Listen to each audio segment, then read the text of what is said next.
Alright, so we're trying to perform the operations of the environment model manually within procedures. Okay, so function definition. When I define a function, I have a function name, which will anticipate a symbol. We'll have a function body, which is a lambda operation, lambda function, lambda expression. And we'll have an environment chain, which is a list of symbols, which are hash table names.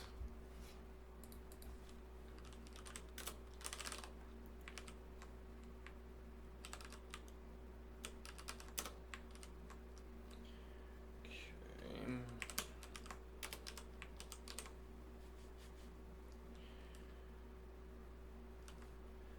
Parameters.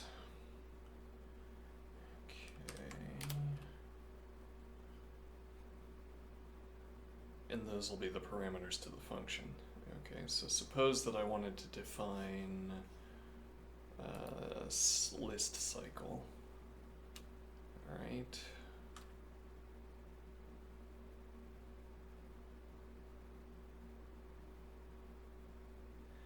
Okay, I immediately run into a problem that I don't know how to convert a function, a shearing function, into a lambda expression.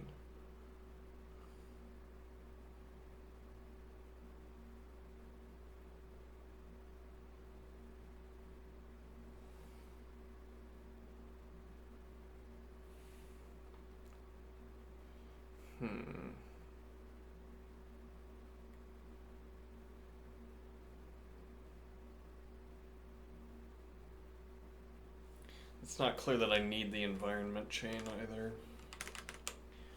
in this current position.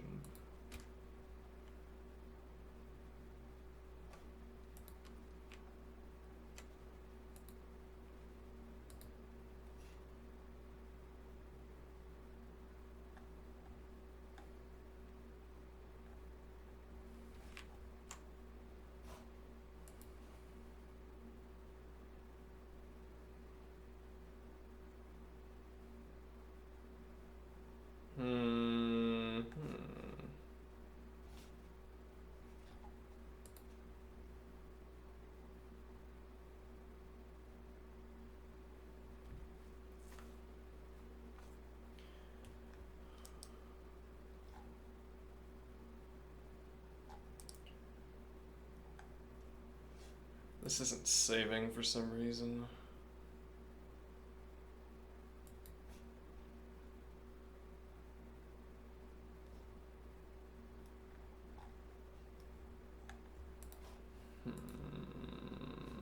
We don't have to worry about that right now, but...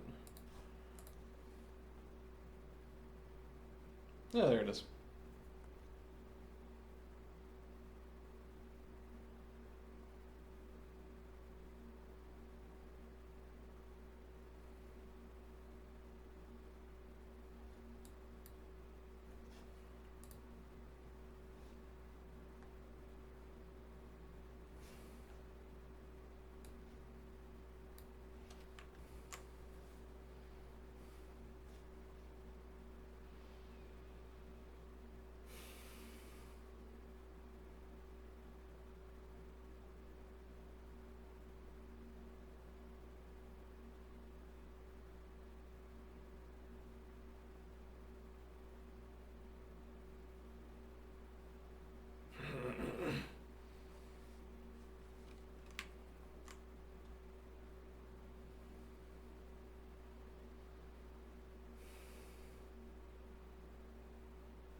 So the point of passing the environment chain in would be that if I were defining a function, a nested function, if I were defining a nested function, right,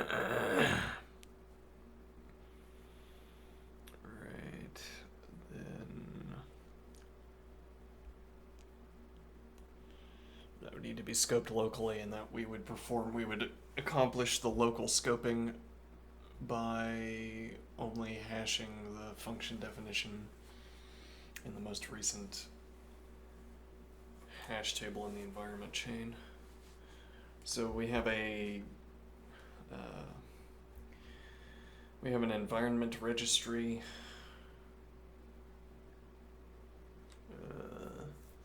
Actually, let's do it like this.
Alright, so we have our local environment.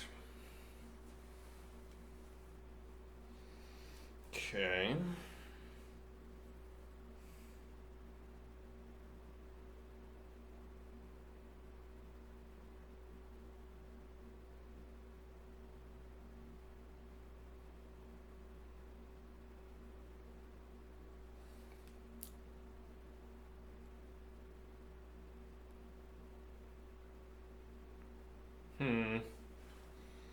And what do we want to do with it?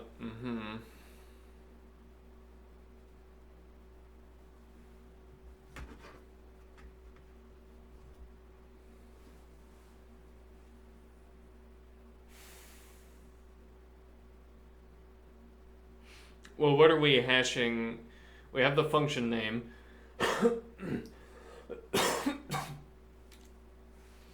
We have the function name, which needs to be the key. What is the value that we're putting into the local environment?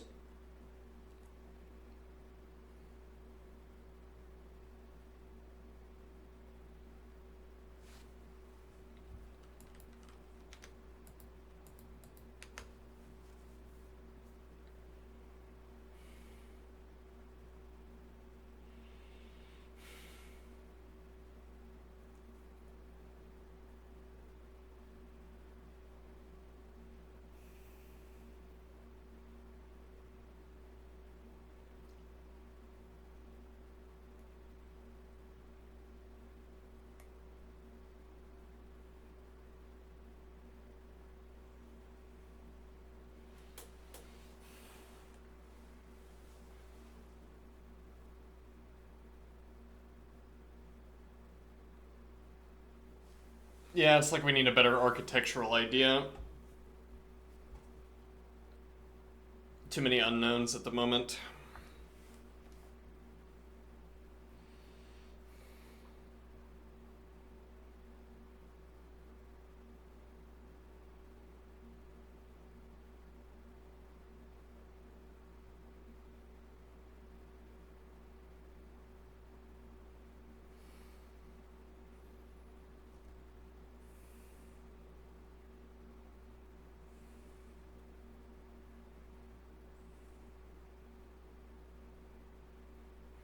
Well, we have we have the idea from the interlocutor that each time we call a function, we would add a hash table.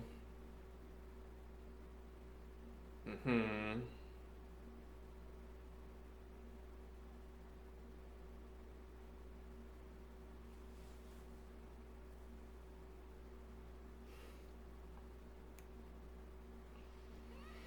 We would add a hash table each time we called a function because then that's where we would bind parameters to their values.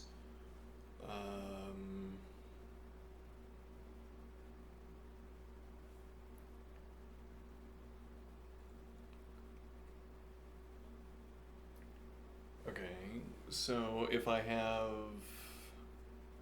the function name bound to in the local environment to the function body and the parameters. The idea is that we would carry our environment chain around with us whenever we want to activate a function. We cycle up through the environment chain until we identify a hash table that has that function name.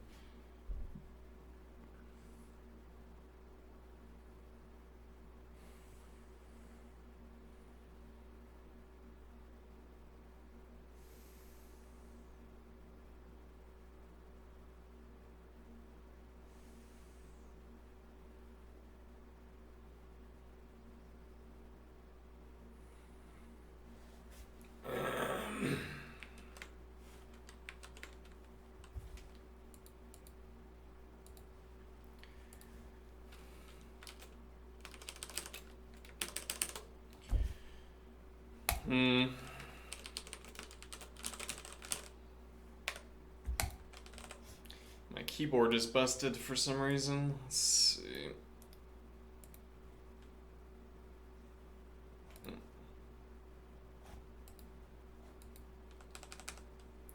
Oh boy. Okay, let's see. That's not good.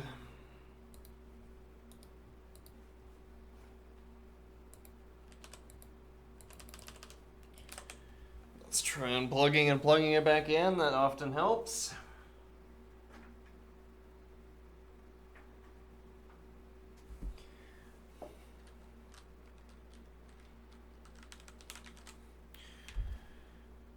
Okay.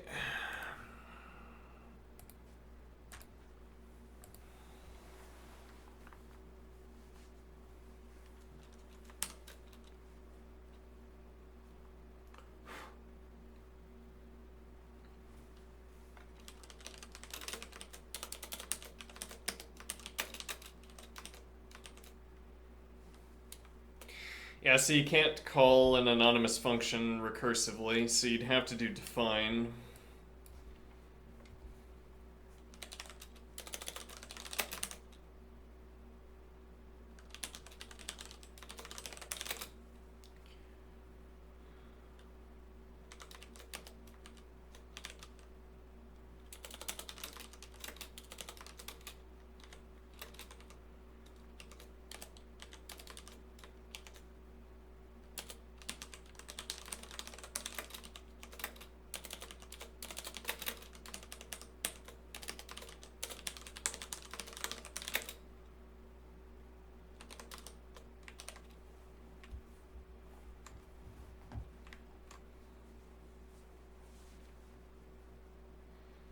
Hmm.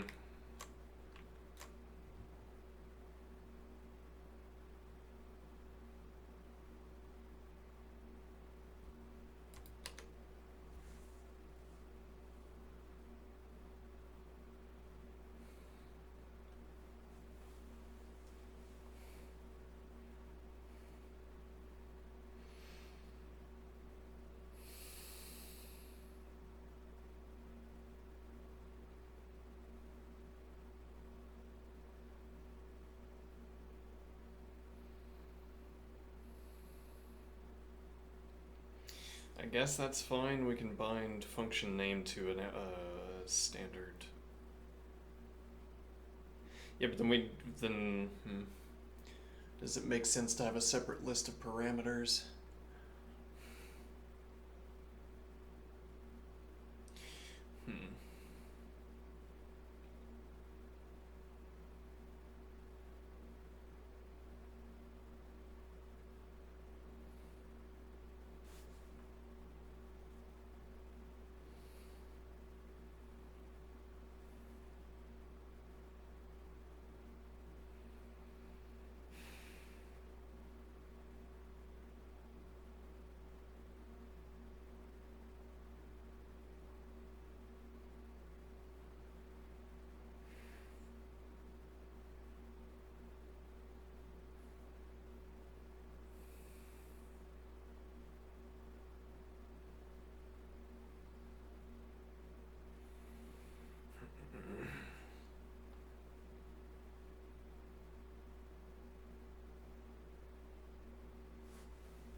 It's also the question of whether we actually have to follow through on this to get the pedagogical benefit.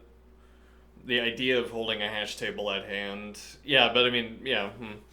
Knowing how this works, how this would have to work, yes, I think that would have pedagogical benefit.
So I guess we're gonna have to take advantage of currying.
Yeah.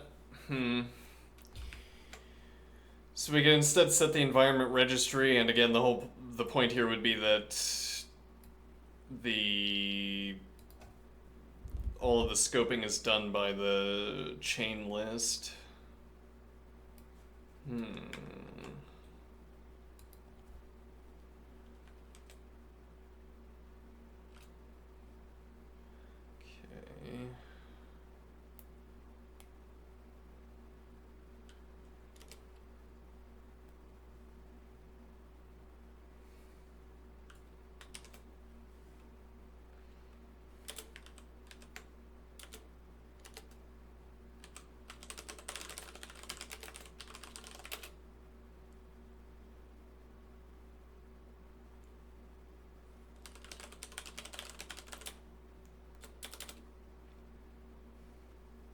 Oh, but then there are no local environments, right?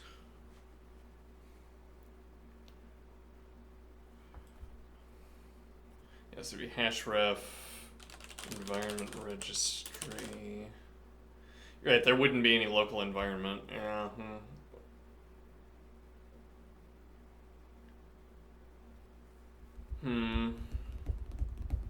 So yeah, it looks like we do have to have a local environment that we hash the local environment into the global environment, and then we get that hash table out of the global environment, and then we run the function name through that hash table, I think is the idea.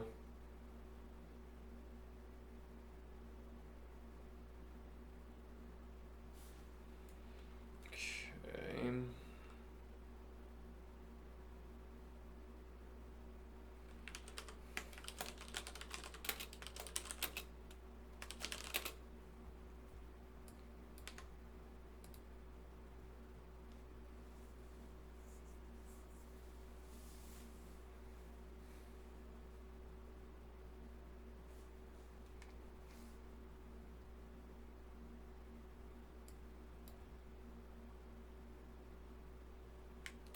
Hold on.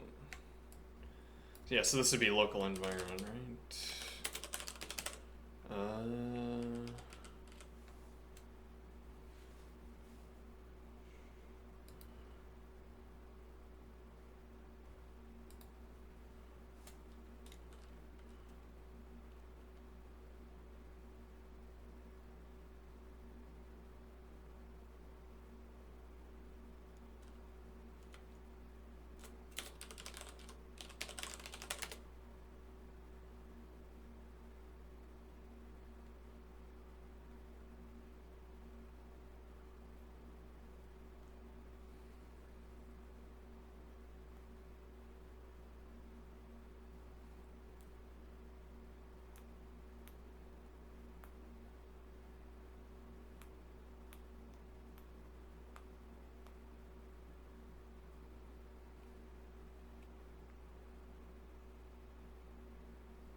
I'm saying name of the local environments, but we could just have.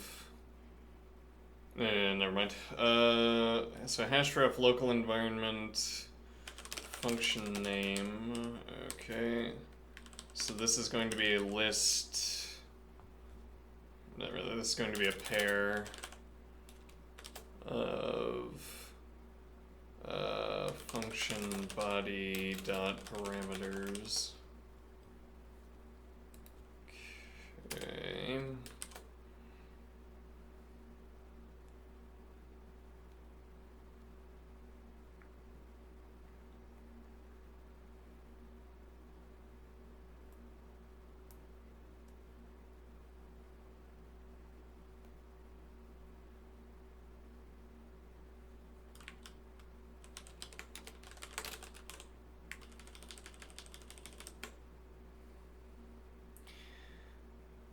I feel like this is turning out to be quite naive,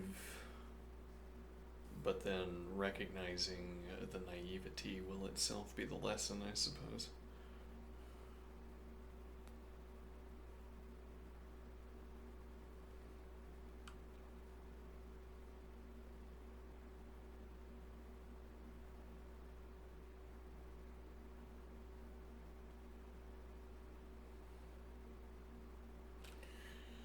Okay, so we have our function details.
see if we have a for hash.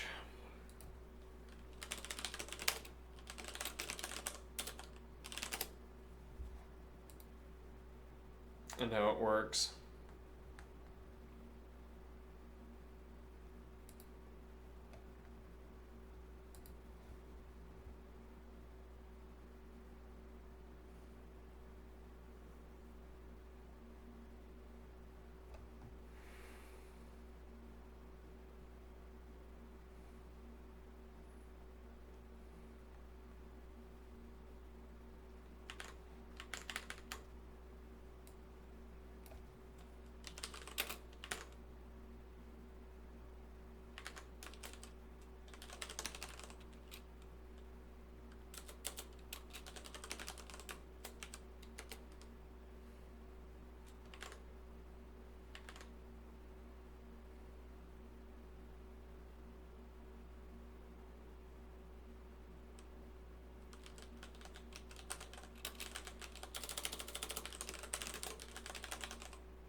Yeah, though now it's difficult to see the utility in performing this hashing. What do I gain from making this function hash?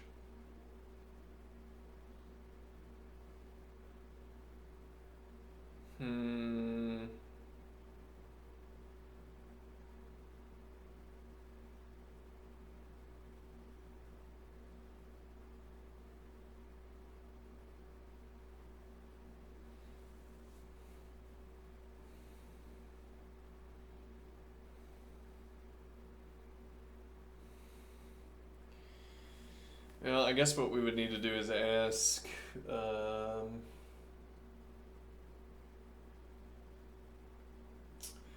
At some point, we're gonna have to ask if we know the value that we're trying to pass into the function. So okay, we have a curried function.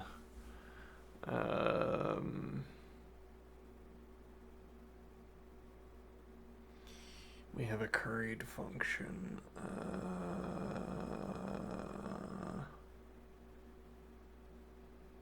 Let me think here.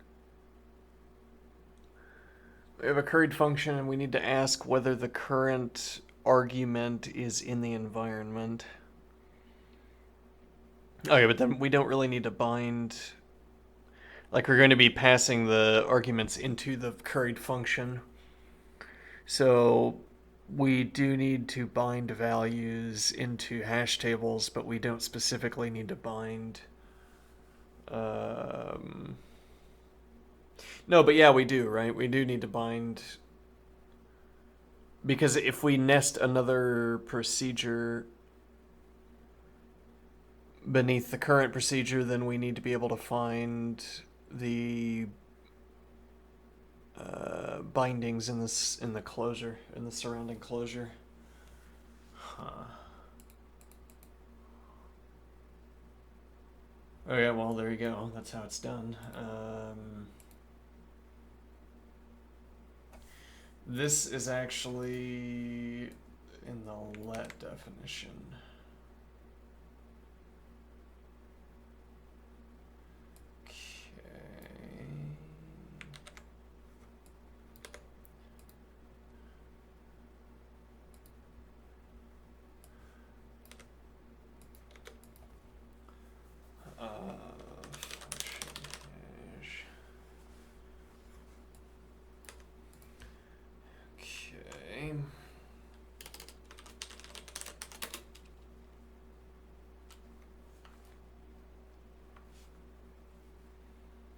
Alright, but this specifically this specifically returns an immutable hash table.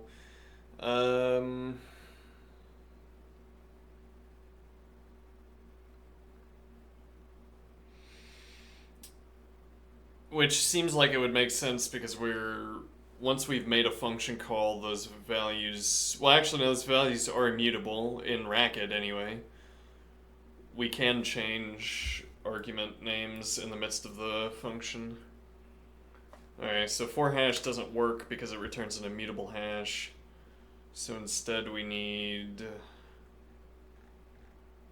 I guess we could just do this by hand.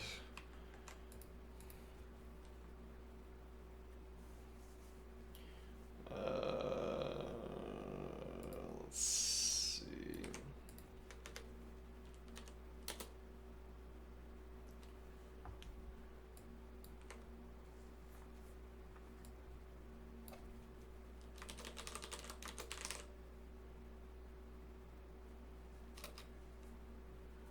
Manual hash with make hash argument parameters arguments.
Nah, I'm forgetting how if how if works. Let me think here.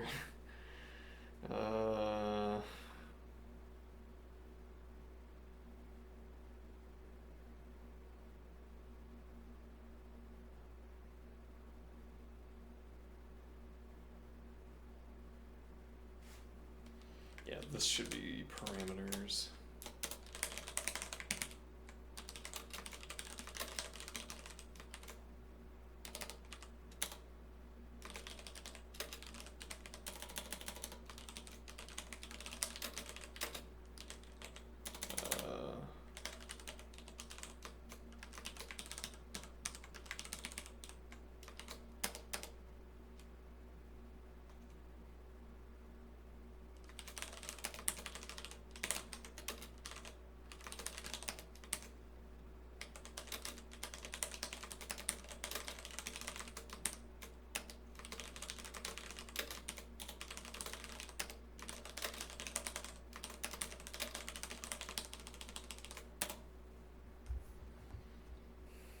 Okay.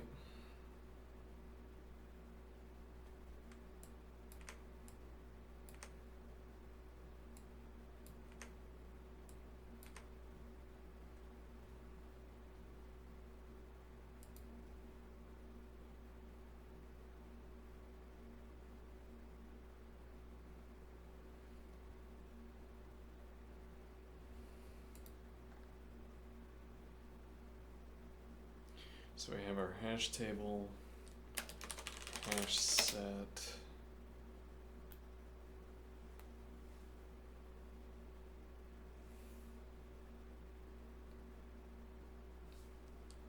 Local environment. Yes, I feel like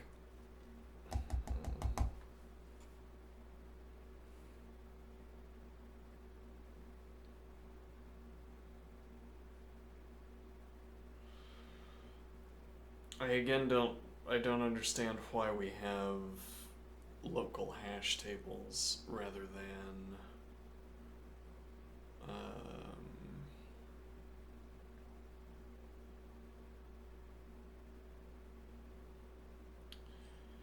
think here. Why do we have local hash tables instead of relying entirely? Is there a way to rely entirely on the environment chain to perform scoping for us instead of having a sequence of hash tables? Hold on, I'm gonna step away for a second. Right back.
Okay.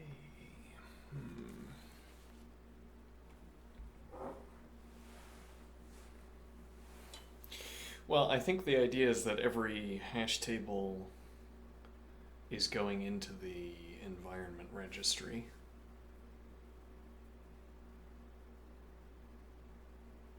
So there isn't a nesting of environments. They're all going in the environment registry, and the nesting, the scoping is handled by. But you'd still need the separate hash tables, otherwise there's no division among among the keys, which is to say no scoping.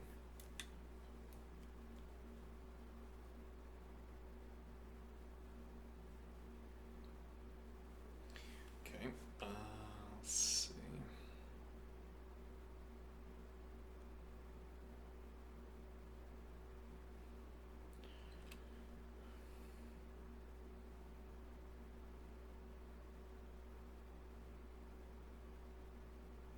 So hash set local environment function hash.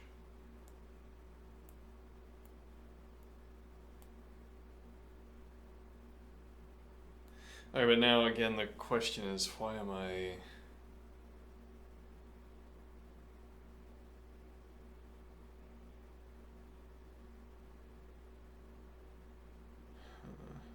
What do I get out of binding? What do I get out of making the function hash and having the parameters bound to arguments?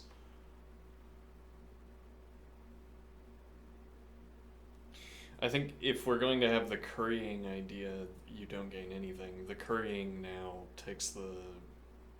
yeah, once again, it's the nested scoping. Right, in case we call another function later. Okay, fine. Hash set local environment function name.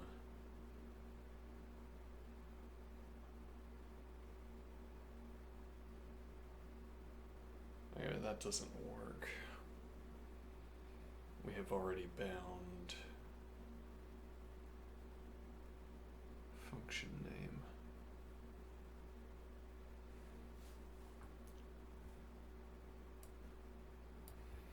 And what did we bind to function name?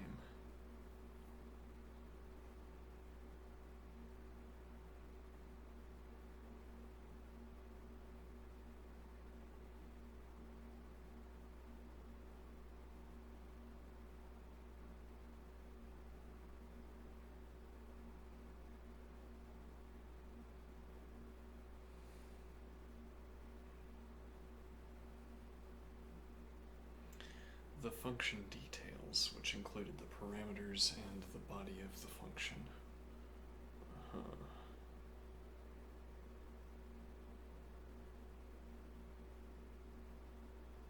Okay.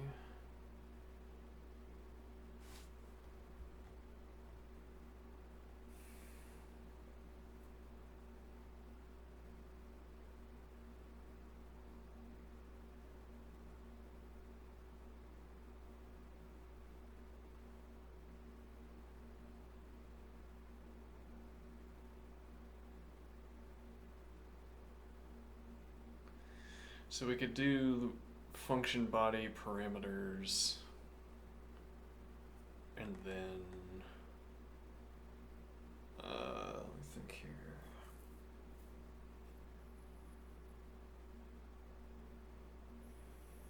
We could make each entry in our hash table a vector with 3 positions where we have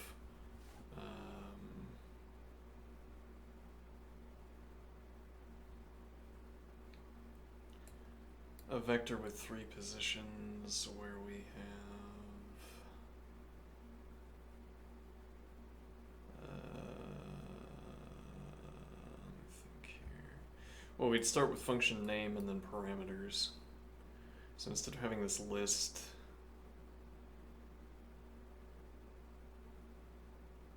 well, no, yeah, we still need, yeah, okay, so it'd be function body, parameters, and then arguments. So function definition, we will have make vector, or hold on, look up vectors real quick.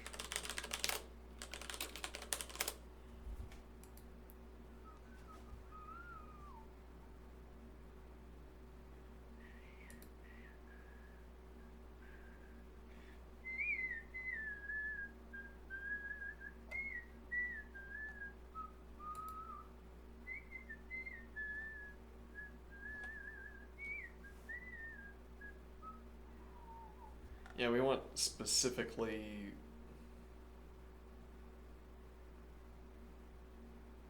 Let me think.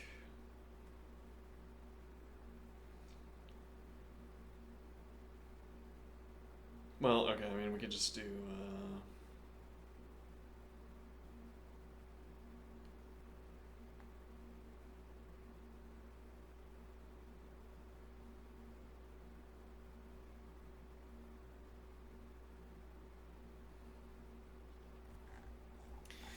We could do vector.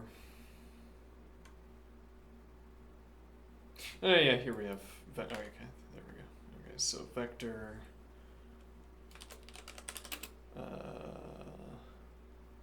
And this will be function body parameters null. Okay, now down here, this will not be car function details. This will be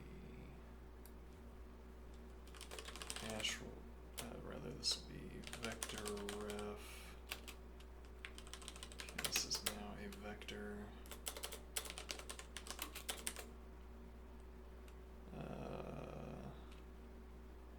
Body parameters arguments.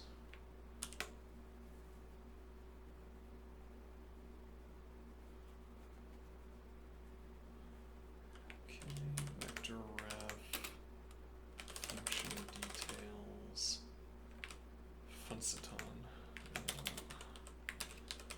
function details,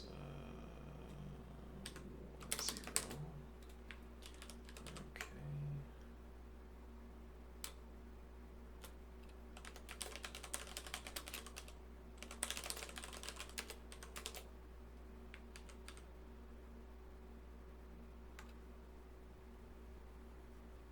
So if we're calling the function, then we have an entire new set of arguments. Okay.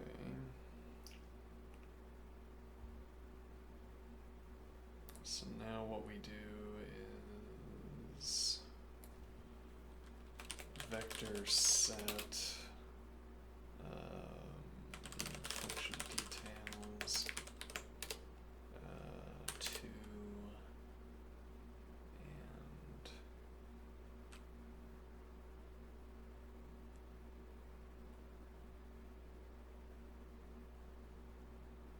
hold on, I have to take another break. Alright, right back.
Okay, I'm back.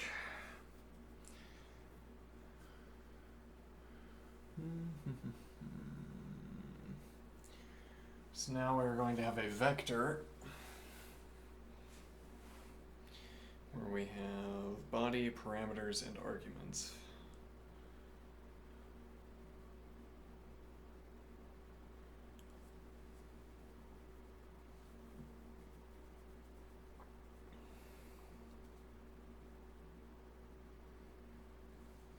Okay.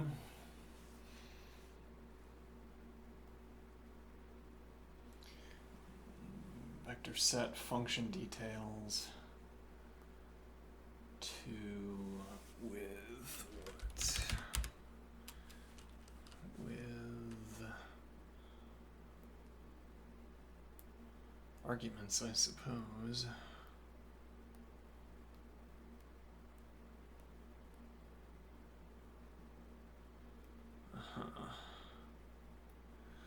And then I guess the idea is that, well, we are performing the function application. We still have to perform this setting.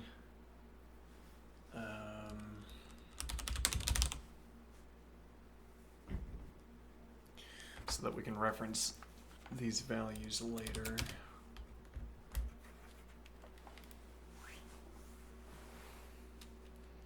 Okay, and now in order to apply the function,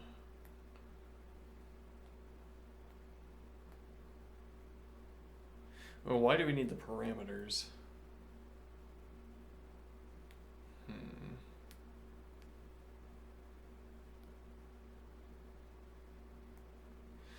Right, because the parameters are going to be carried around by the body anyway, because we don't have a more primitive way of representing functions.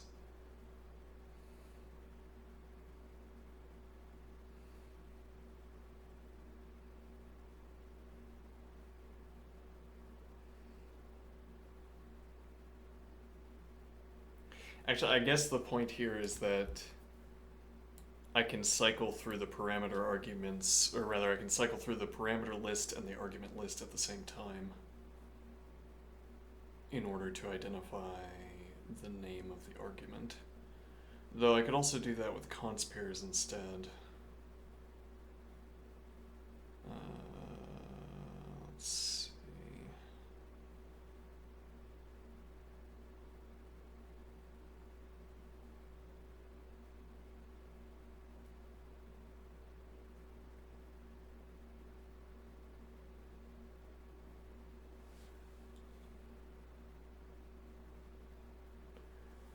Yeah, though then I would also have to call with the const pairs instead of just the arguments, so I guess we'll keep it this way. I think that's reasonable.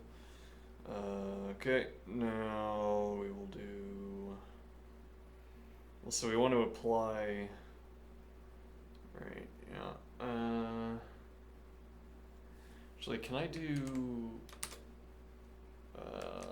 lambda xyz plus xyz, and then apply that 1, 2, 3. Okay, then can I do that with values list 1, 2, 3? No. Why not? That seems perfectly sensible.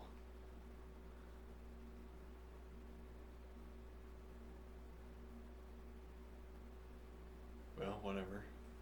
This is what we have currying for. Alright, so...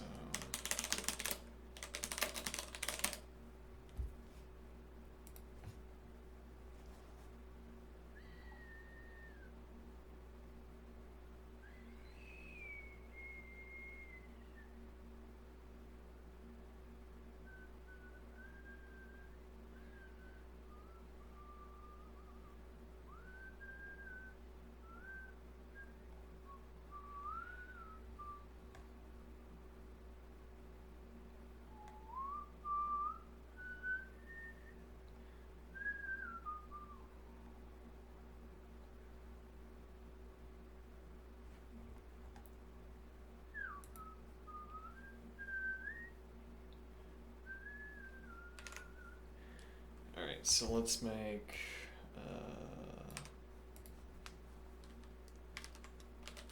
curry. Let's make curry. Yeah. 1.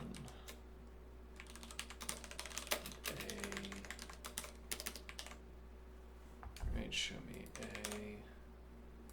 Alright, now define B, curry A 2. Okay, and then B3 works. Okay.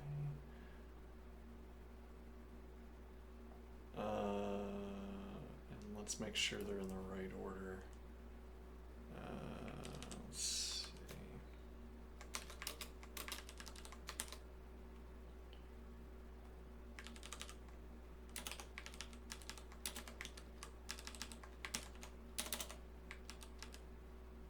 Wait, how would I know if they're in the correct order or not?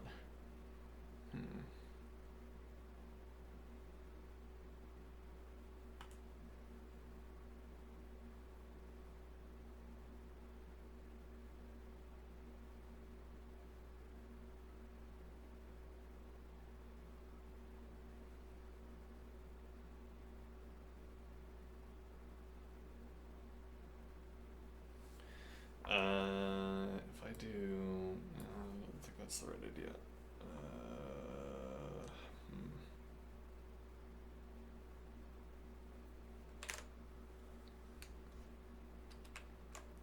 Because you have curry R as well, which goes in the other direction.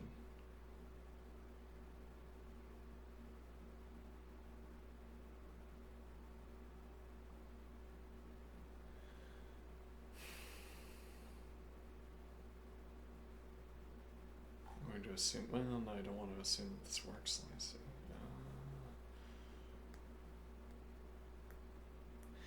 There you go, that'll do.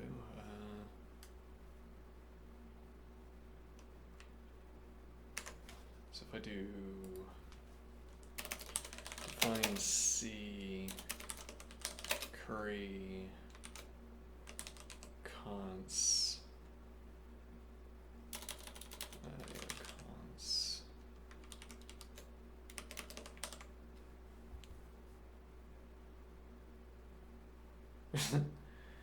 Yeah, it does expect argument. Oh, actually, we're supposed to just, maybe we're supposed to do it like this. Okay. Okay, now, so if I do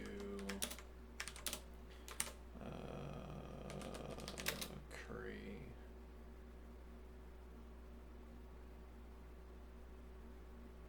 C1.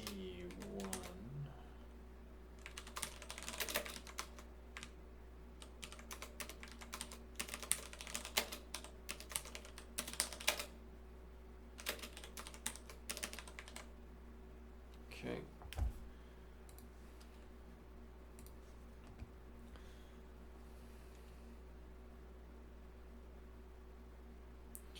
So now, recursive curry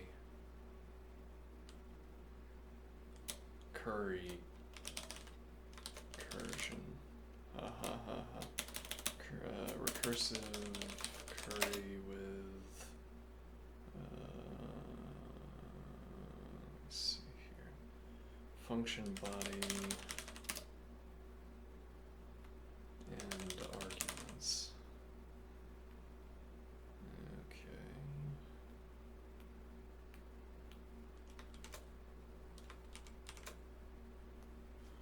Now let's define recursive curry.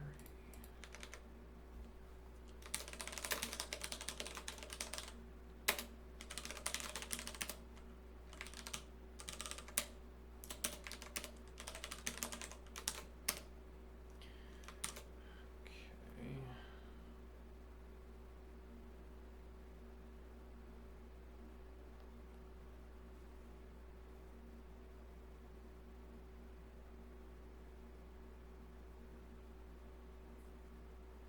Yeah, we're not fitting all of this together yet, but we are surveying the difficulties involved.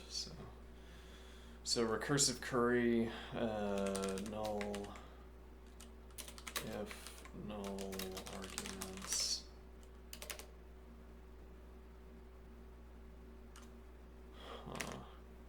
do I ask if something is a curried function?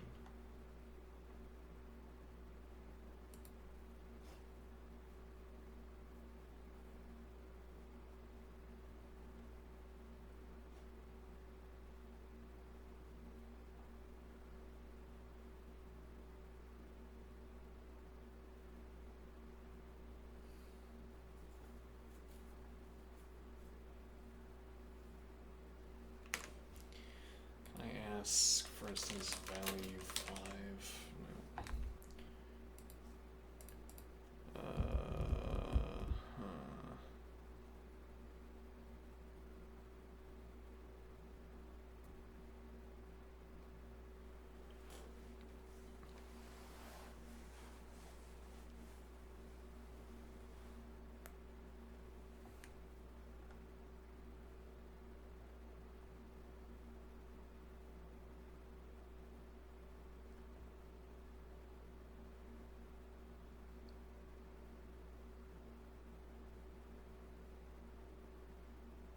Actually, so this is a case where we would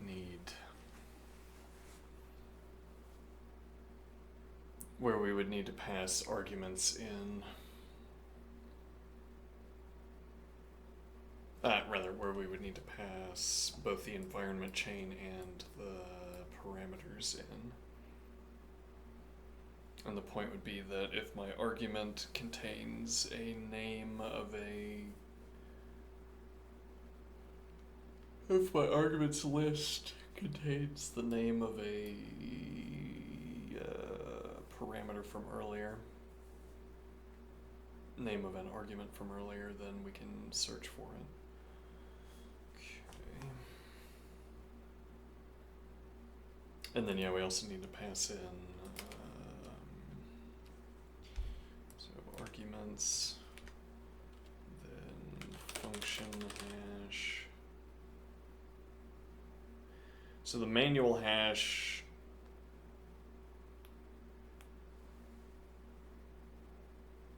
doesn't work because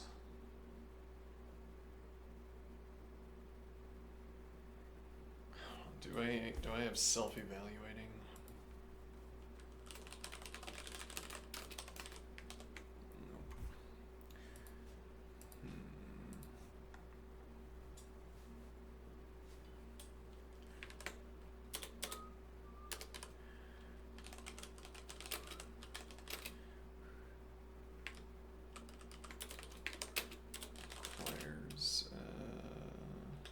Arguments list,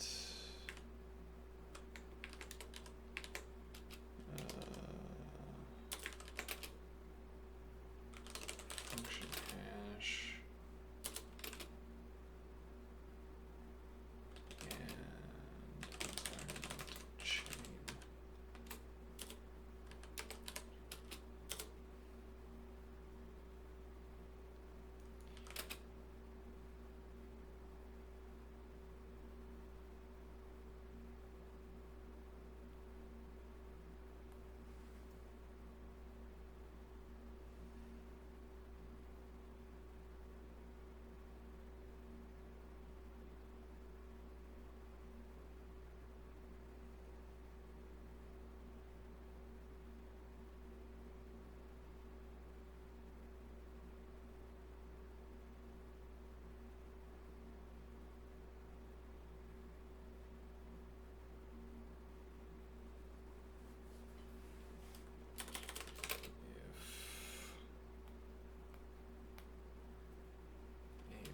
Provided argument is not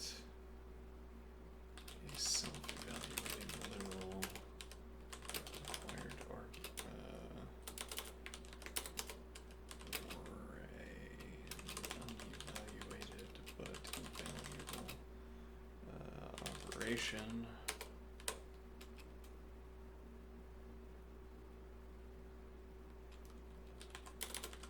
The argument is the name of a variable from the environment chain.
Hmm. Let's see.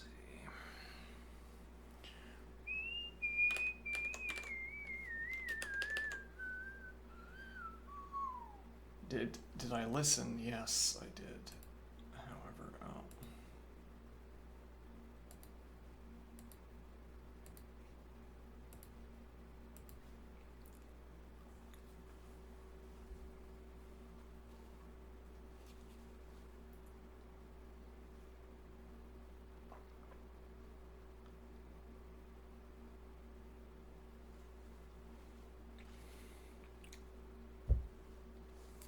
Yeah, the thing is, for the one person every other day who comes into chat, I would have to commit a large percentage of my screen, but also this is highly distracting. Bit of an issue. Let's see.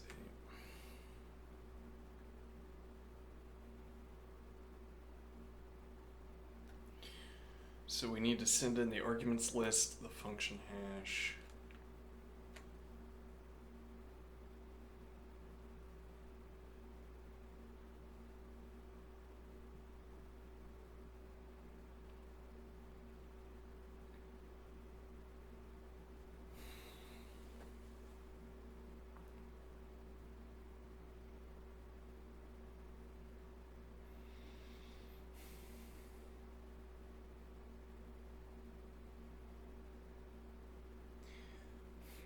But we have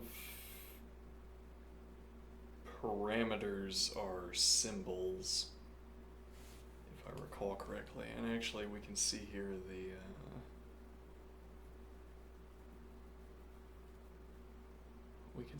benefit of applying a little bit of typing.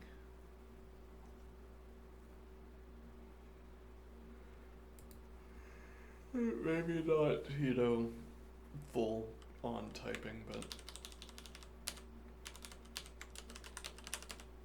I assume this should be a symbol because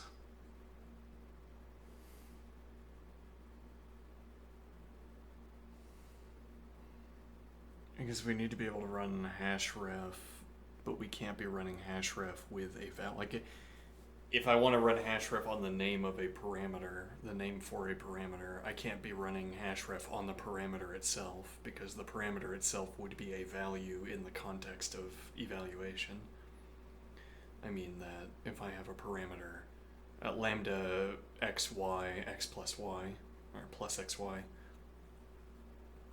then I can't run hashref on x because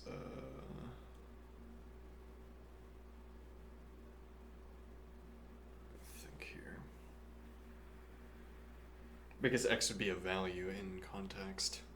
We would need the name x, the symbol x, bound to the value, the associated value.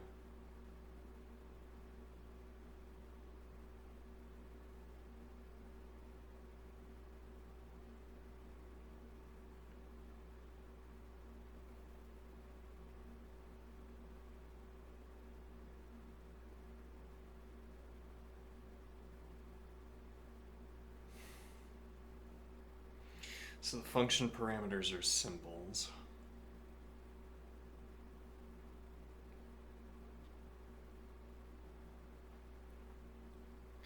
But that also means that anytime you input a value into a function that is not a self-evaluating literal,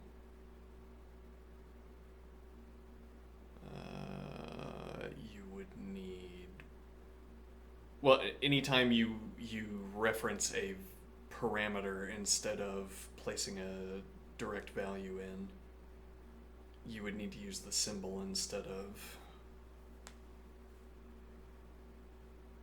and that gets taken care of in the actual evaluator by turning everything into a symbol, turning the entire function into a list of symbols.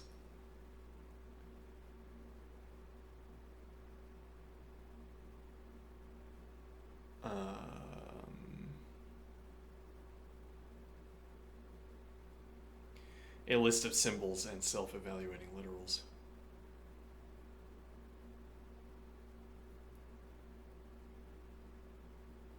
So the way we emulate that is that when you perform a function call referencing a parameter from further up the environment chain, you have to provide a symbol.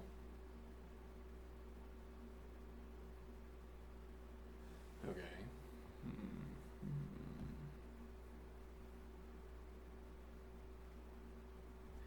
That also means manual hash.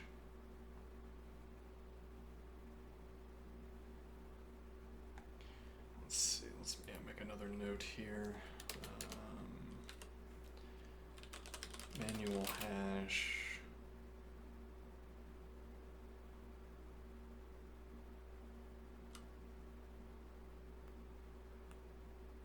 No, I don't think manual hash is the point here. So manual hash, well, we can follow through on the note anyway. Manual hash will hash shall hash shall map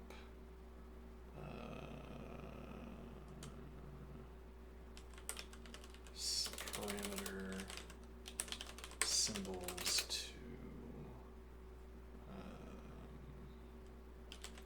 parameter symbols in the case where a function call provides not a literal or not a self-evaluating literal, but instead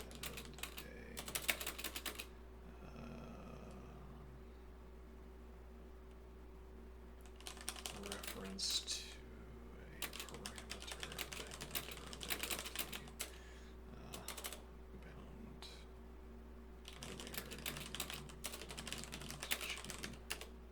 Oof.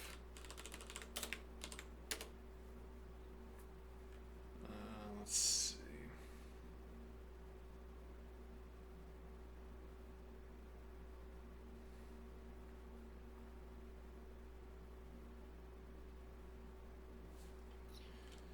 Then recursive curry must check whether a value is a symbol.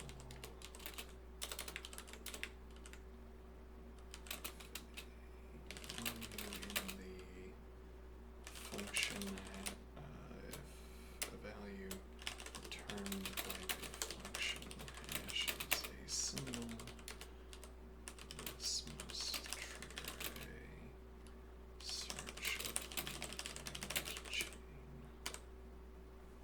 Okay.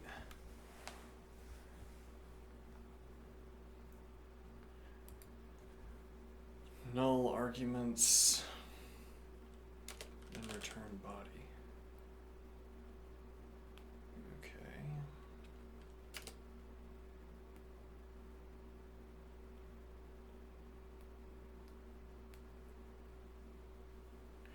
Now, what we could also do is every time we nest a hash table further in, we copy the old hash table.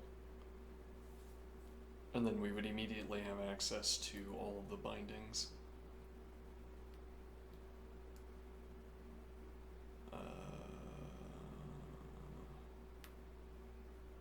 Yeah, you'd have all of the global environment in every function. You'd be carrying around a hash table with thousands of entries for the simplest of function calls. All right, let's see. So body arguments, function hash, parameters, function hash, and environment chain.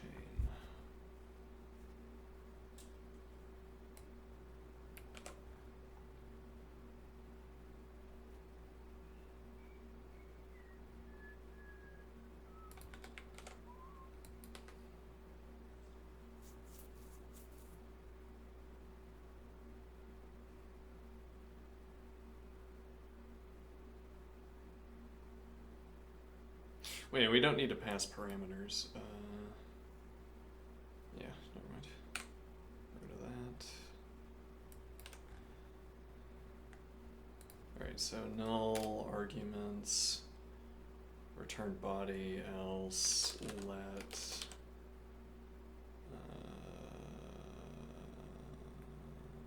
let's see.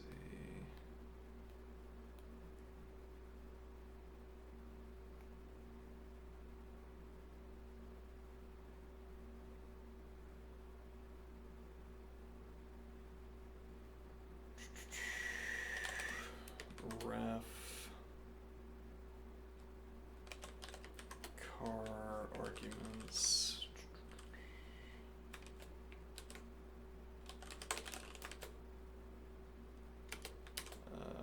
Hash ref function hash car arguments. Okay. If symbol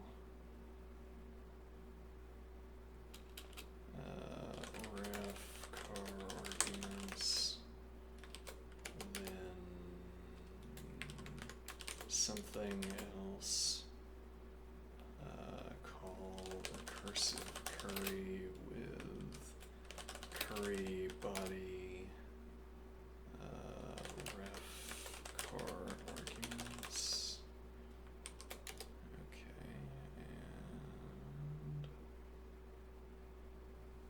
CDR arguments function hash element chain. Alright, now what about this last bit here?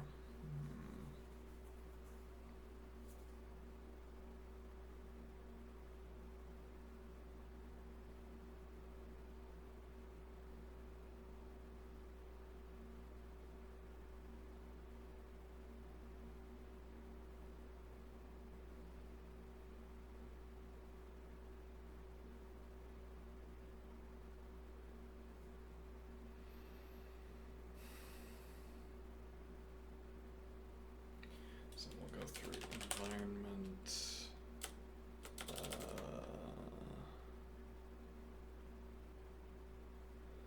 Yeah, we could do recursive curry with curry body and a call to environment cycle with environment chain and ref car arguments. Okay.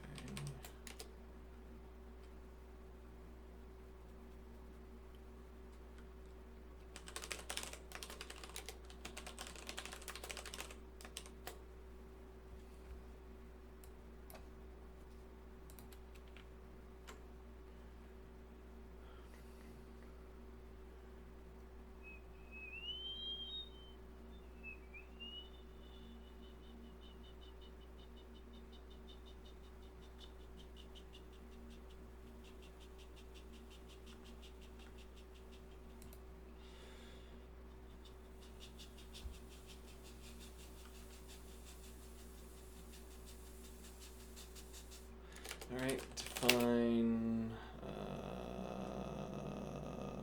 environment cycle, environment chain, and parameter symbol. Okay.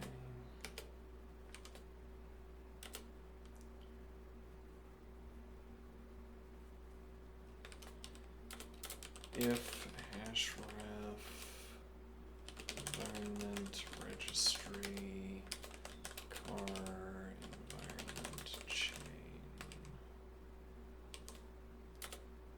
Okay, fine. Let next environment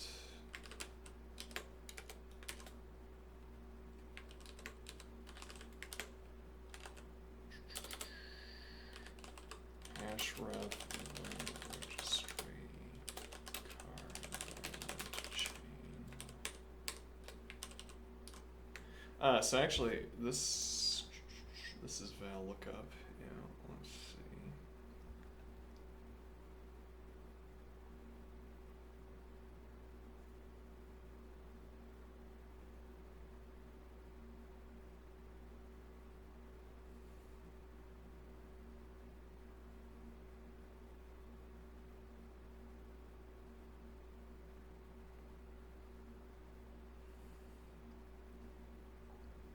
Right, yeah, we can just call that, incorporate that in.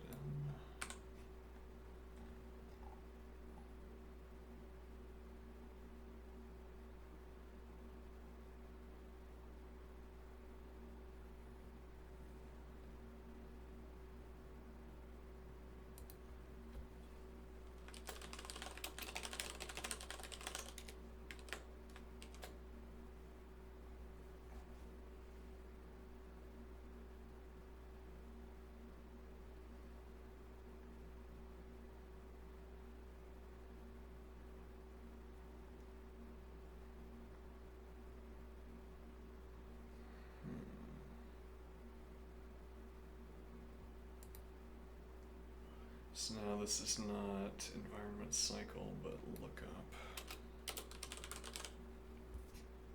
Okay.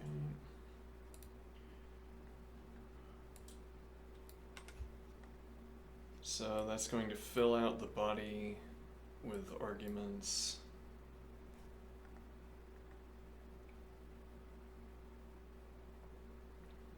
Okay, which in turn was called by function application.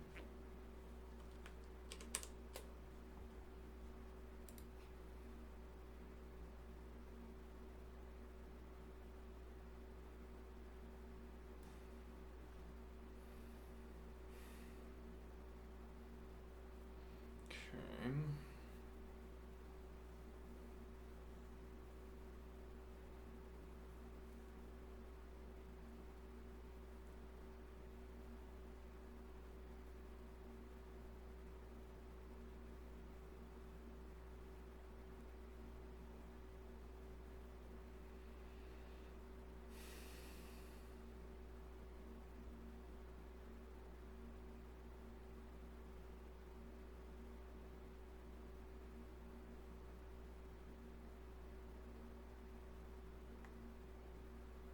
Now what?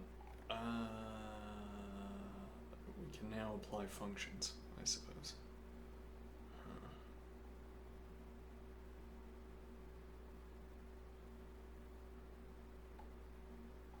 I feel like my ability to make projects like this is degraded. Degraded since we did like SICP asked us to design a database. I feel like my database design, my interconnected function design was better then. Though that was a horrible slog, so maybe not.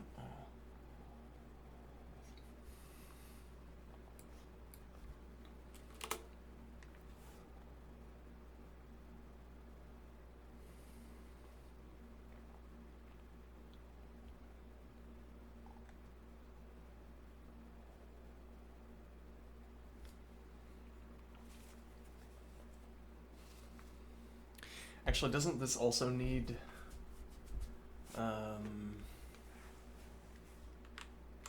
doesn't this also need a check for symbol status?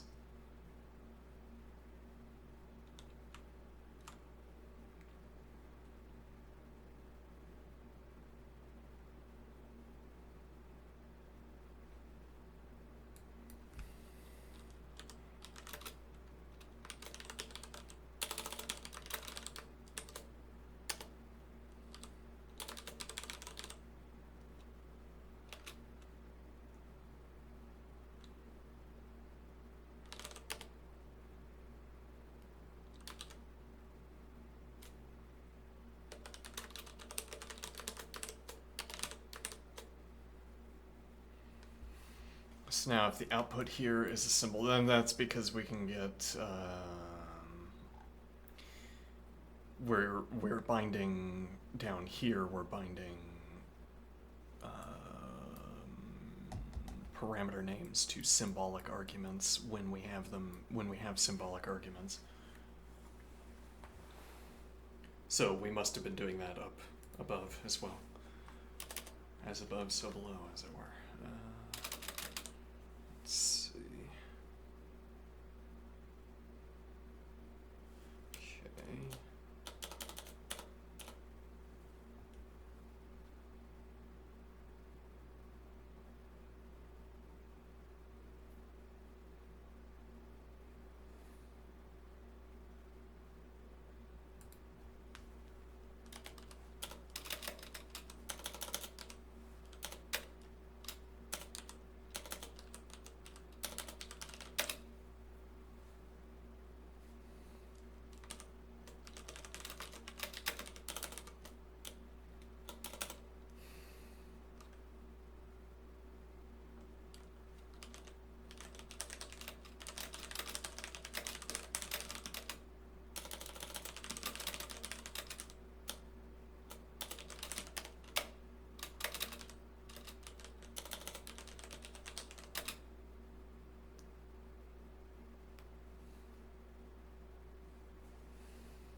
Yeah, our planning stage is a little bit weak. I don't have much of a plan for doing this, and I think that's slowing things down. But okay, I will call this segment for now.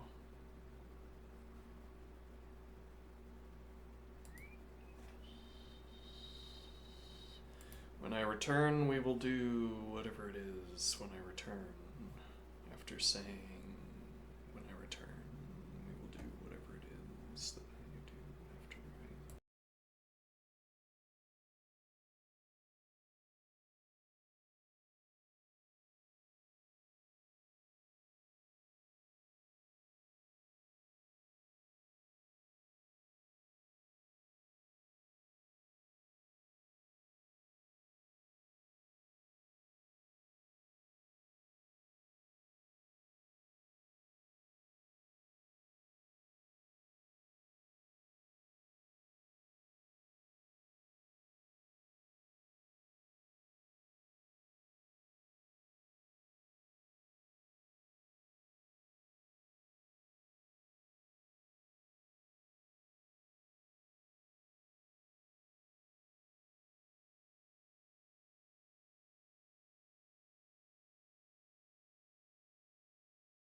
flung my leg out and then pulled it back in. And apparently that was not a good idea.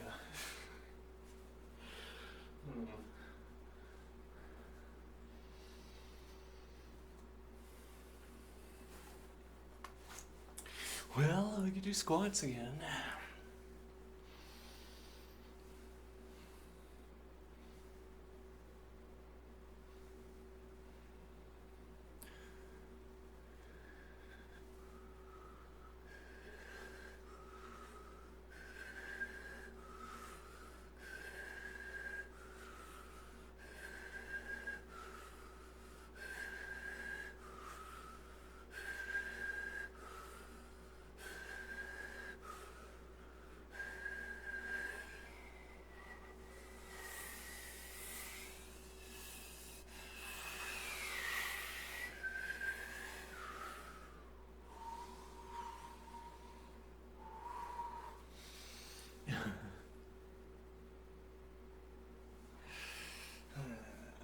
Maybe I can't do squats.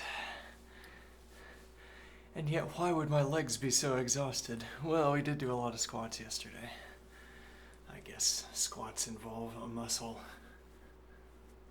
that's relevant for this activity.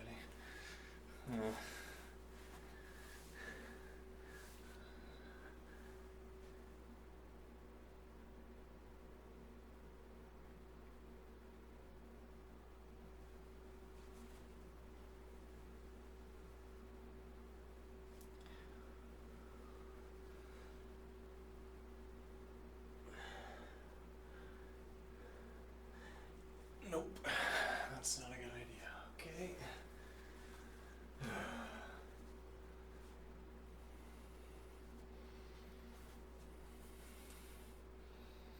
My upper body is also kind of out of commission at the moment.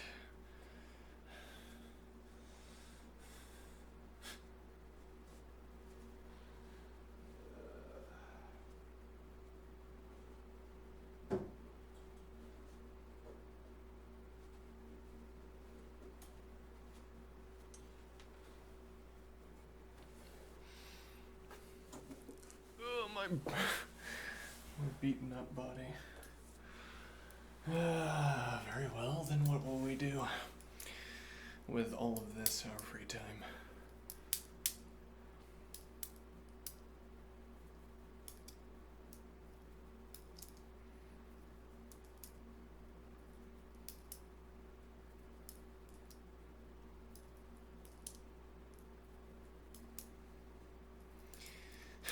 Could be a 2 hours of video game day. Maybe.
Struck me earlier that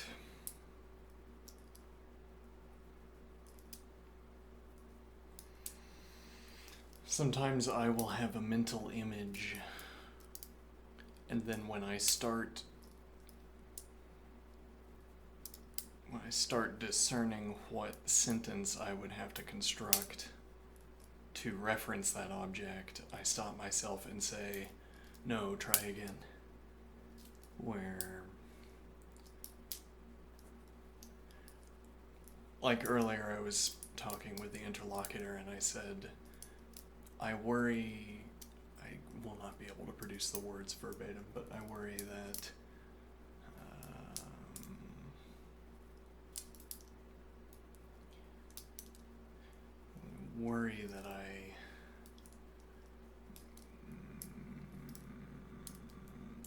like I'm worrying about having a fluctuating capacity to think.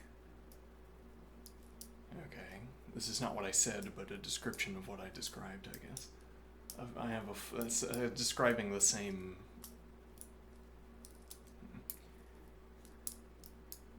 A fluctuating capacity to think.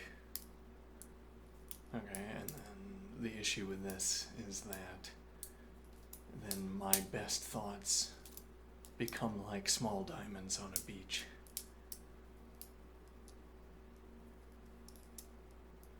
They'd have to be quite small for the analogy to be as I imagine it, which is that each of them would be like a size of a grain of sand, and then you wouldn't be able to find them because they're all jumbled up with all the other all of the non-diamonds. Okay, now, the beach was not the image that initially came into my head. Instead, it was like a pixel grid with a jumbled up mess of pixels.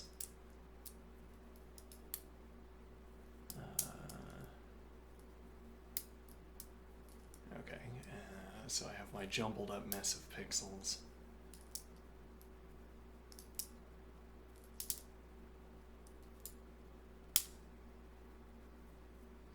And I'm saying my good ideas are intermixed in the mess with all the bad ideas. Well, with all of the less capably executed ideas anyway. But yes, I'm unwilling to work through an idea because I think, well, I mean, it could be because I'm embarrassed by my less well executed ideas. Could also be here that I'm worried about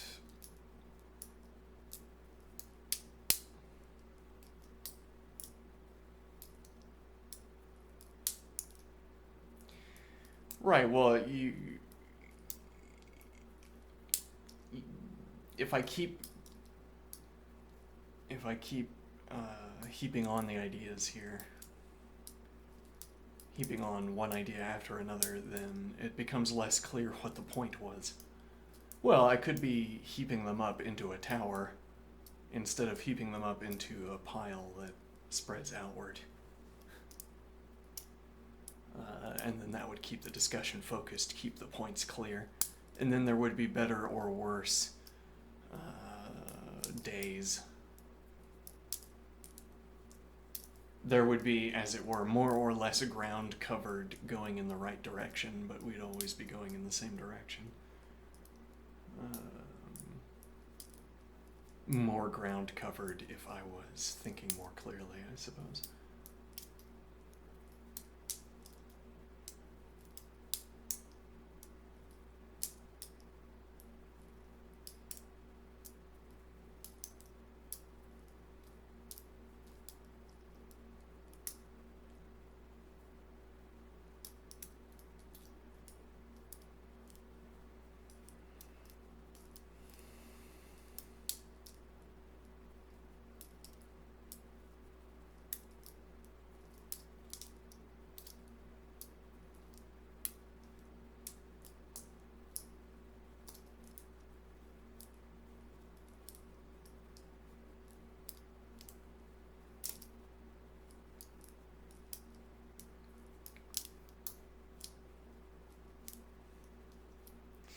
That idea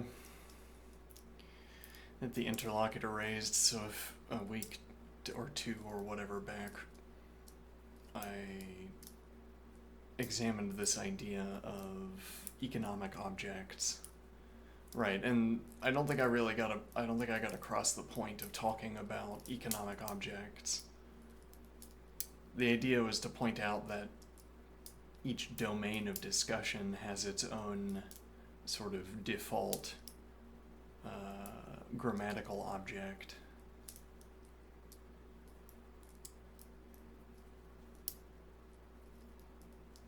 Okay, so the idea would be if I'm in a technical environment and I have, if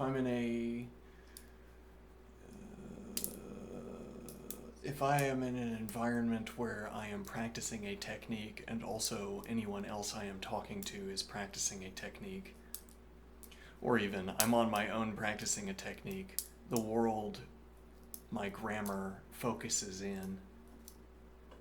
And now what an object is factually, what an object is, what I find worth talking about, how I spend my time talking, what I spend my time talking about, is the object of my technique. So the objects, to the extent that there are grammatical objects, when I am in the midst of a focused practice, those grammatical objects are the objects of my technique.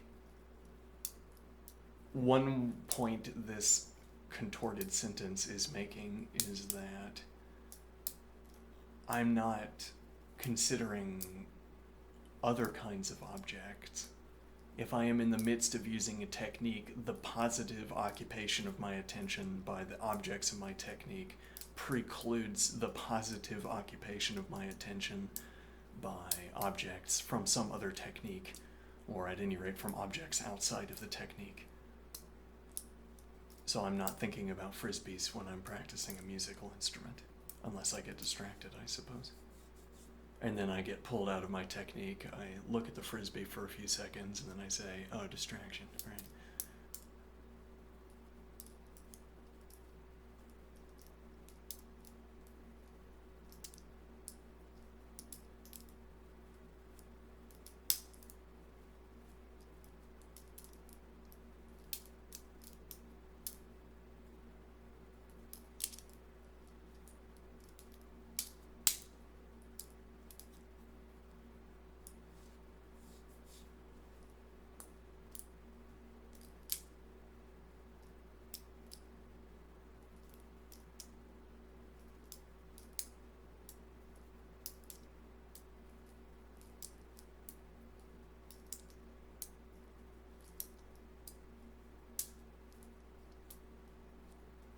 So when my attention is occupied positively by the objects of my technique, my grammar is also filled with references to those objects.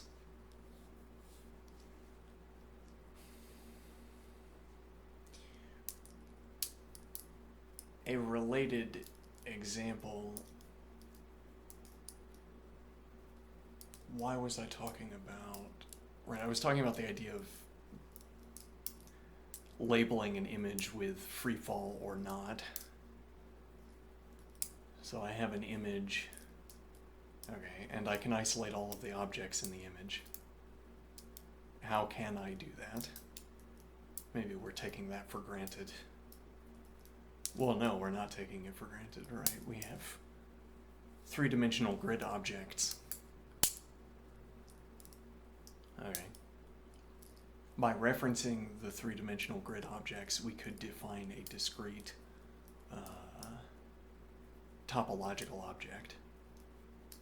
Discrete as opposed to continuous. Now you might want to say every object in the world is continuous in some abstract sense. And we're observing that. We have an image with objects on a table.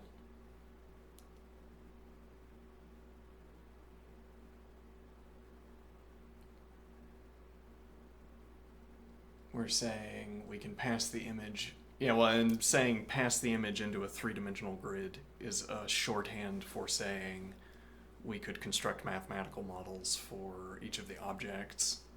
Okay, but in this case, the mathematical model we're constructing, the three-dimensional grid, is giving us a discrete topological object. So I'll say topographical object. Sure. Because it might not be topology. Might be doing something different. I'll just say topographical object. Okay, and now the idea here is that we might want to think about free fall as a topographical characteristic. Okay, I have some way of identifying in my grid whether one object is in contact with another. Now I have the object of the table, or even maybe the table has its own special status. But okay, I have the object of a table, I have all of the objects that are on the table, and I have the topographical characteristics of the objects on the table relative to the table. Okay. Now, I want to say that object talk in general is like what we just did. If I start to explain my technique, or if I hold a technical discussion, the objects of my technique are defined within the scope, as it were, for my technique. The definitions I find relevant to give to objects, the descriptions I find relevant for objects, dictated by technique, what the objects are. And so in that way, well, it's like saying, let me think here.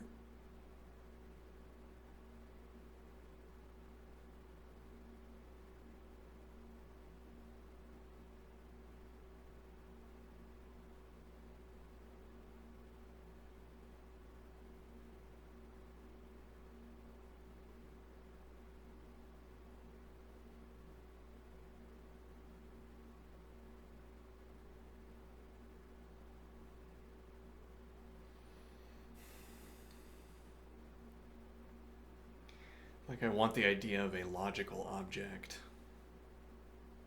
and then to say there's no such thing as a logical object, but we get close. Or we strive to structure our discussions about objects.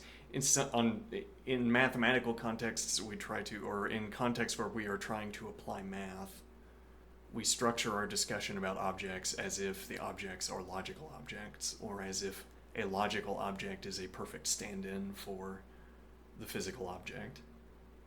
Okay, in game contexts, for instance, our tactical discussion, like in a chess game, our discussion about a piece on the chessboard, I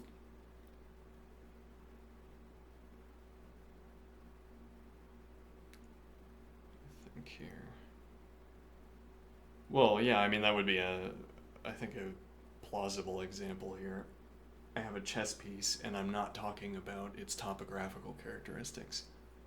I'm talking about its strategic and tactical characteristics. Okay. Now, for me, the pawn is its role in... The grammatical object of the pawn is participating in a word game about tactics and strategy. Okay, and I do not talk about the physical pawn, except that I am talking about... I might occasionally gesture towards the physical pawn while talking about the theoretical pawn, the logical pawn. Okay. And now the rules that I have for the behaviors of pawns are situated in the context of a game. So I say, here are the rules governing the behaviors of pawns, and I describe, I don't know, pawn structure theory. Okay. Now those are incidentally, coincidentally, also the rules that govern the physical pawns under a given mapping. I mean, that if you could map the behavior of the physical pawns at least to the square, then my description of the behavior of logical pawns inside of squares is referenceable, is usable for talking about where the physical pawns are located. Usable for, well, it's like saying so long as I can situate the physical pawns inside of squares, I can point at the pawn on the board and then read out of the book talking about the logical object of the pawn, and you won't be confused. But also, there are these sort of non-theoretical ways to map a discussion in my book to the chessboard. What do I mean? Well, I think what I'd want to say is that if I have a pawn arrangement on both in the book, in theory, and on the chessboard, the description I'd want to provide in the book is of the tactical and strategic quality, but okay, say strategic quality of the pawn structure. And then the observation I'd want to make of the physical board is also about the strategic quality of the pawn structure. Okay, there's a different way I could pass from the book to the board. I could say, there is a pawn on e5, there is the pawn on e5. Ah, and will you look at that? It has a little special mark on it that tells us that we arrived at the correct position, as it were. Or, there's a position in the book that says pawn on e5. I look inside the square. Okay, I look inside the square on the board. Is there a pawn there?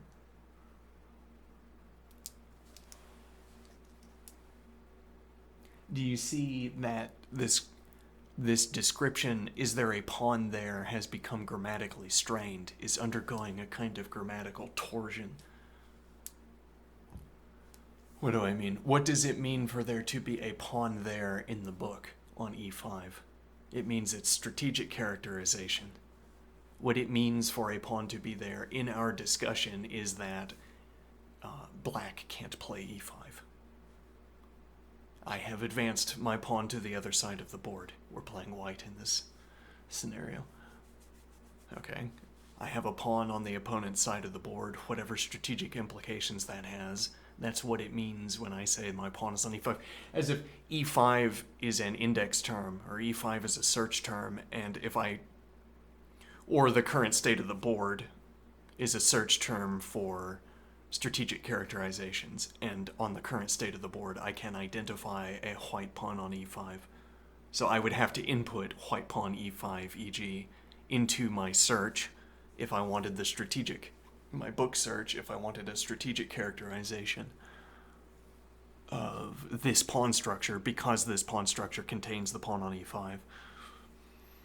Okay, now the idea is, but also a consequence of pawn on e5. Or so I have to input pawn on e5 when I'm entering my description into the pawn strategy book. So I say pawn on a2, pawn on b2, pawn on c3, pawn on d4, pawn on e5, somehow, if that's my pawn structure. Whatever. I guess like a French or something. Alright, French advance. Alright, so I'm saying I input that into my search, okay? And in the midst of that search, I had to write in e5, because that's how I designate a pawn on this position. Okay, now you want to say, so in addition to the strategic return, in addition to a list of strategic evaluations, there should also be a rule set for identifying that position on a wooden board. There isn't.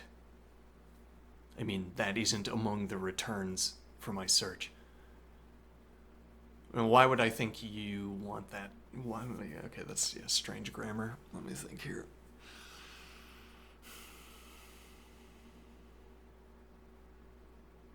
What does it mean for a pawn to occupy e5? Kind of a strange term. It has something to do with the fact that in this input string, like the occasion where we would talk about a pawn on e5 is when I'm in the midst of this input string, and then I input e5. Okay? And that is my talking about the pawn on e5 in this Like, that's the token that corresponds to talking about the pawn on e5. Okay. Now, let me think here. What was exactly the question I asked? It matters. If I want to continue that idea.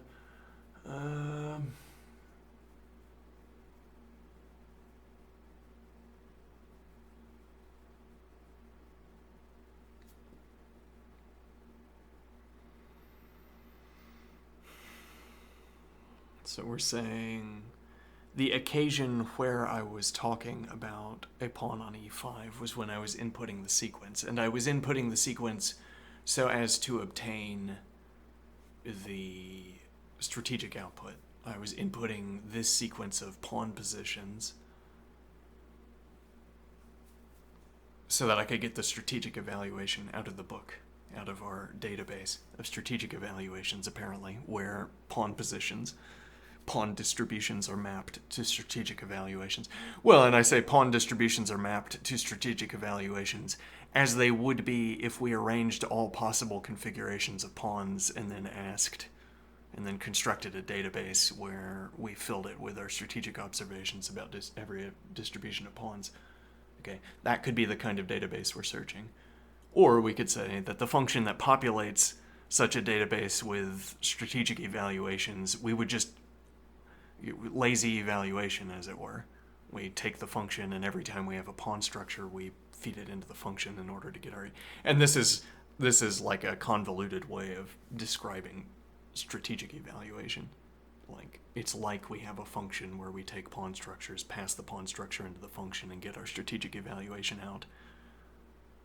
A different way of saying strategists look at the pawn structure, describe it, and their descriptions are our strategic evaluations.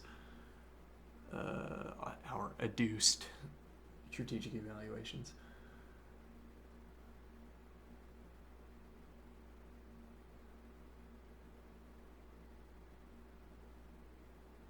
Now, what is the idea?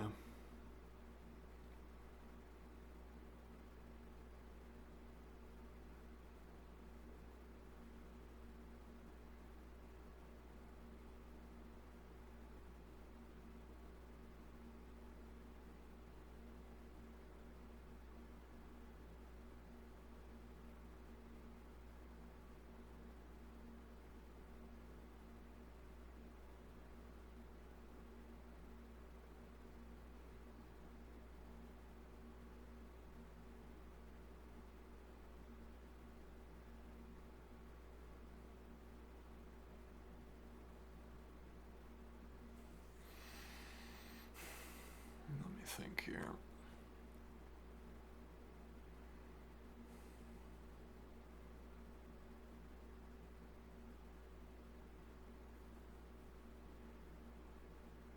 So when I say there's a pawn on e5, you also want that to be referring to the wooden pawn that's on the e5 square. Okay, but my saying in practice, in the course of practice, my assertion that there is a pawn on e5 is identical to my inputting the pawn on e5 into a sequence of pawn position descriptions.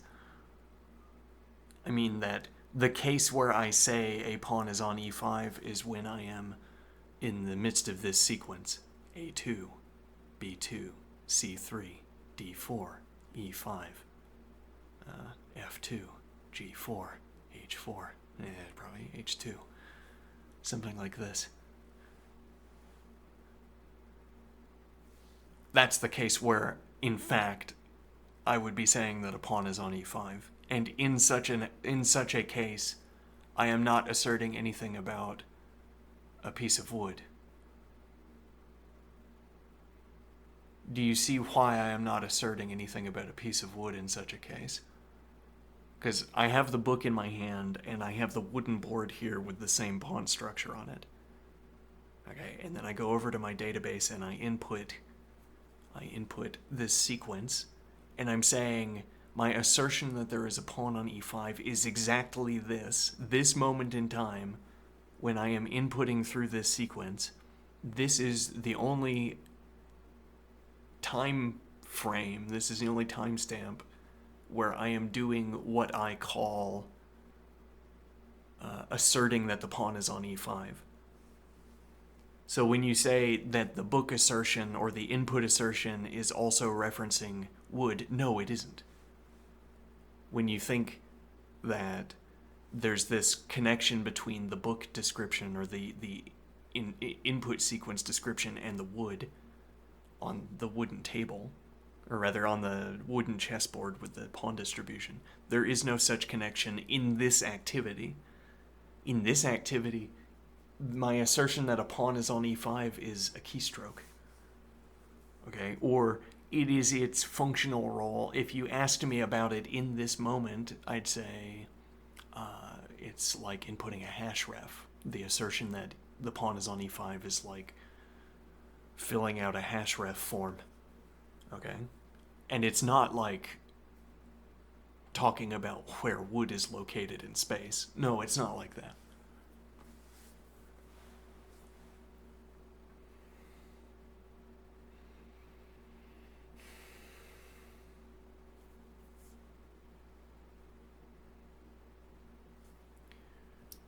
And then, well, okay, and we can say, well, I don't think that that's the only case where we make the assertions about e5.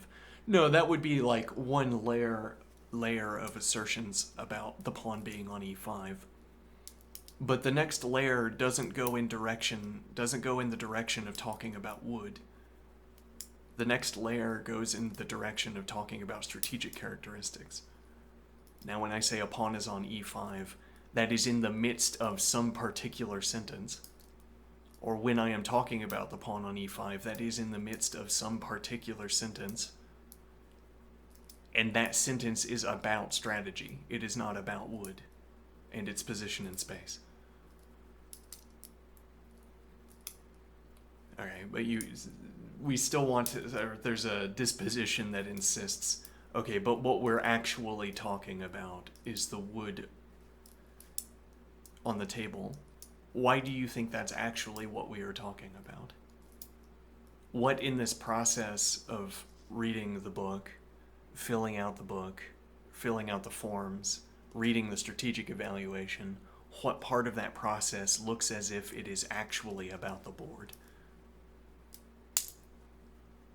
Or an alternative question that doesn't ask quite the same thing: what makes that process actually about the board? And now you're going to have to bring in something other than reference to our discussion. You're going to have to reference something other than the process of inputting. You're going to have to reference something other than strategic evaluations.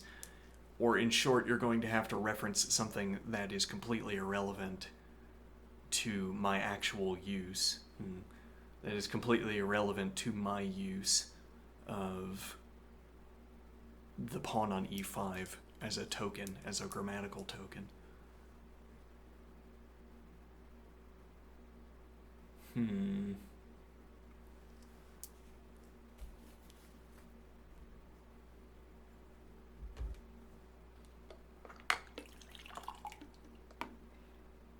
One wonders who has such a disposition.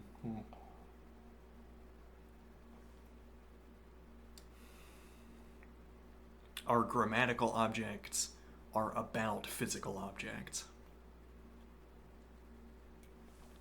It might be fruitful here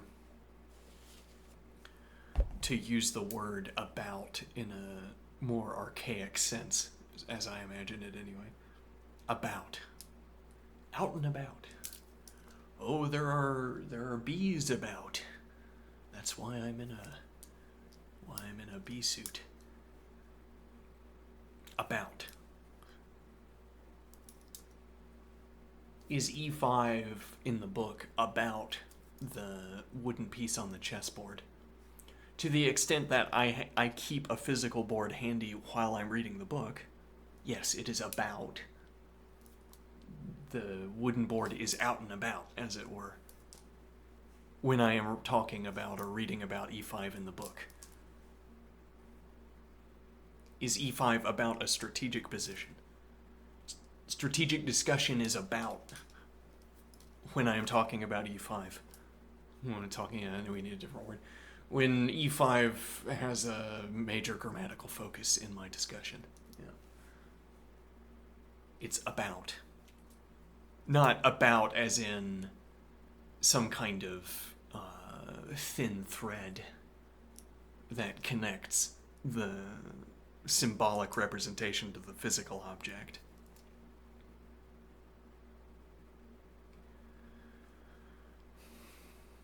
Some kind of entry in the great big book of truths that says that the grammatical object is about the physical object. Again, like a thin thread that connects the two.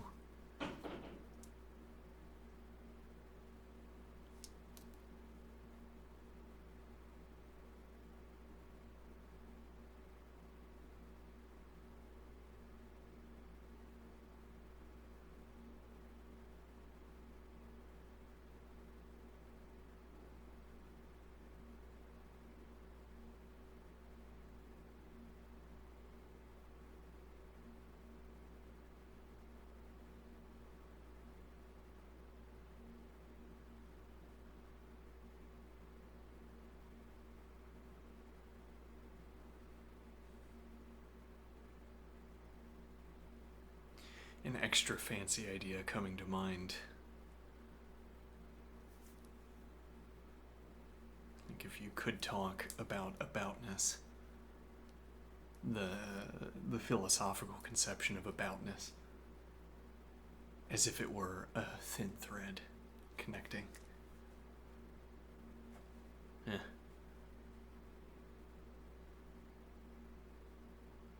Now what is the idea? About. Out and about.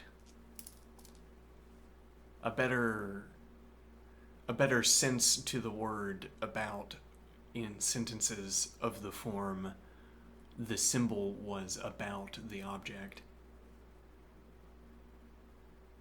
Though then, you might want to go in the other direction and say the object was about the symbol. Again, not in the thin thread sense. Well, yeah, the thin thread sense is like saying you start at the symbol, okay, and now you're pointing at the symbol, okay, now I'm going to need you to engage in some mechanical process that terminates in pointing at the object, okay. Well, now it would seem a little bit arbitrary to say, well, here's the symbol, here's the object, so the mechanical approach is to adjust the angle of the arm so that you're starting by pointing at the symbol, and then at the end of this arm adjustment, you're pointing at the object. Okay, now, but if I said instead, there's a thread that connects the symbol to the object, and the mechanical task is following the thread, that would have more sense to it, I think, because it would be, as it were, arbitrary that this angular adjustment of the arm should succeed at first, or bringing my pointer from the symbol to the object. Whereas if I say in advance that there's a thread that connects the symbol to the object, it now becomes, as it were, a logical truth that if I follow along the thread, I'm going to arrive at the object. Okay. Now, so I say, maybe it's better if we said that objects are about their symbols. Again, not in the thread sense, because I don't hold on to the thread sense of aboutness. I don't hold on to the great big book of truth conception of aboutness. Either. Instead, objects are about their symbols often. In the more direct sense, perhaps, that I have a symbol in my chess book or on my chess database screen, window, in my browser, a symbol. It says pawn on e5. Though that wouldn't actually, no. It says e5 and there's a picture of a board. Okay, and so I move the pawn forward. Alright, now what is the idea? Now I say the wooden piece is about the symbol. There it is. It's about. Okay. Now, you'll find that in many cases this is not making any practical distinction. If I have a map and I'm looking at names of roads, and I say this name on the map is about the road that I am on, so I point first at the map and then I point at the road. Well, if there were a thread connecting the symbol to the road, you could follow the thread. Or whatever this great big book of truth conception of truth, you're justified. If it is true that this map symbol is about this road, then you are justified in saying this map symbol is about this road in the great big book of truth conception. And now in my conception, I'm saying on an occasion where it makes sense to me to point first at the symbol and then at the road, conveniently, the road is about. Out in around us. I had the road handy when it struck me to point first at the symbol, the name of the road, and then the road. If we had been elsewhere, if we had been on a different road, I wouldn't have the road handy to be doing that. Or I would have a road handy, but then we would later find out that I was unjustified in making the assertion that the symbol, that the road was about the symbol. Well, in either case, we'd say the road is about the symbol. In my sense, because there the road is and there the symbol is. It's just that we wouldn't want to go in the other direction and say that a thread connects the symbol to the road, because the thread would actually connect it to a road over yonder if we were on the wrong road, as in this current state of the scenario.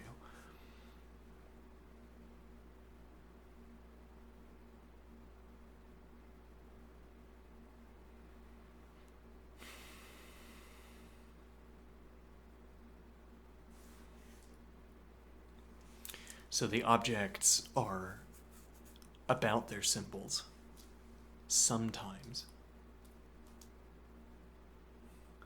On other cases, I don't have a symbol handy, and then the object is not about its symbol.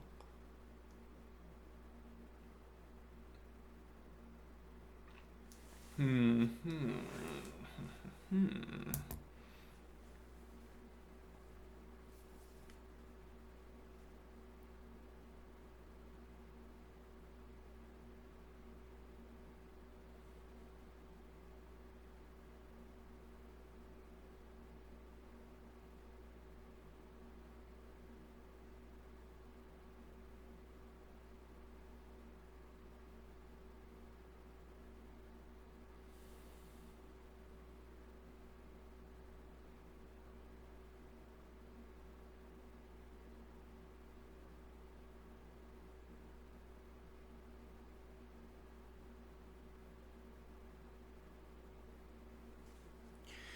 All right, I'll be right back.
Okay.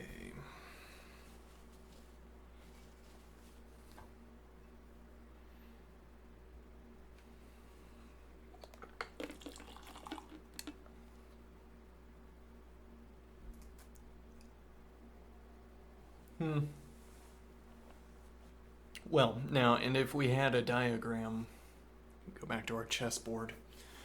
If we had a diagram of a board position, as it were, there's only one position on the physical board that is maximally justified. I don't know exactly how we'd quantify this point, but you have a diagram. This justifies one of the arrangements. Well, I mean, there's a point here that, let's think about this in the context that we've been discussing it in. Is the symbol about a wooden piece? Well, the symbol in the book is not able to distinguish between multiple states of the wooden piece. What do I mean? Within a square, for instance, there's this dimension of characterization that the wooden piece has that the symbol does not account for, namely the position within a square. So I say, so long as we trust that we can get a pawn inside a square, we don't have to care about this extra dimension of information to the extent that we are, insofar as we are only using the wooden board to represent the strategic state to ourselves. Let me think here.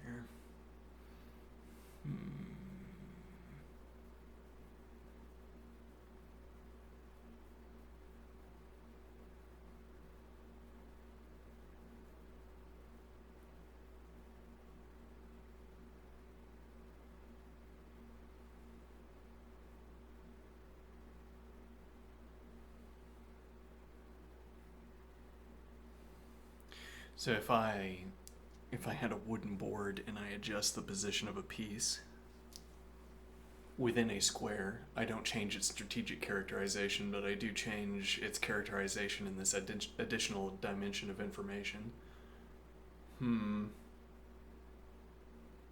As it were,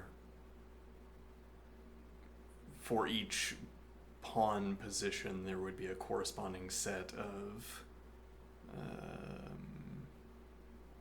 for each square, there would be a corresponding set of sub-coordinates where we could center a point on a sub-coordinate in addition to placing the piece within a square. Did I say point? We have a sub-coordinate system for each square. We could place the piece on, we could center the piece on a sub-coordinate instead of any other sub-coordinate. And any such choice would not change our evaluation in terms of strategy. If it did, if for instance we said, well, we're violating the rules because the piece is overlapping, it's going on to the adjacent square and that's illegal, we're going to get ejected from the tournament. Now somehow the physical board is intruding on a strategic analysis of some sort, albeit not really chess strategy analysis, more tournament participation analysis. But okay, then we would restrict the sub-coordinates until the entire base of the piece stayed within the square. Simple. Okay, and now my book description of the board doesn't choose between different board states that all obtain the same strategic characterization. Why am I interested in this idea?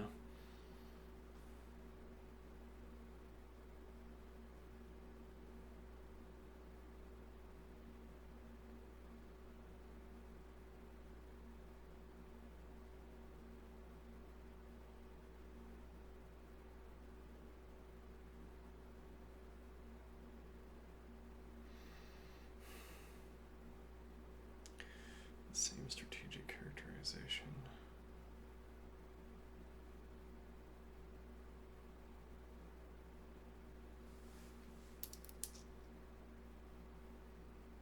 If I played a game, a sort of parallel game with chess, okay, we think in this chess book, we think there's a hidden message somehow encoded into it. Like, there's one error in the strategic analysis.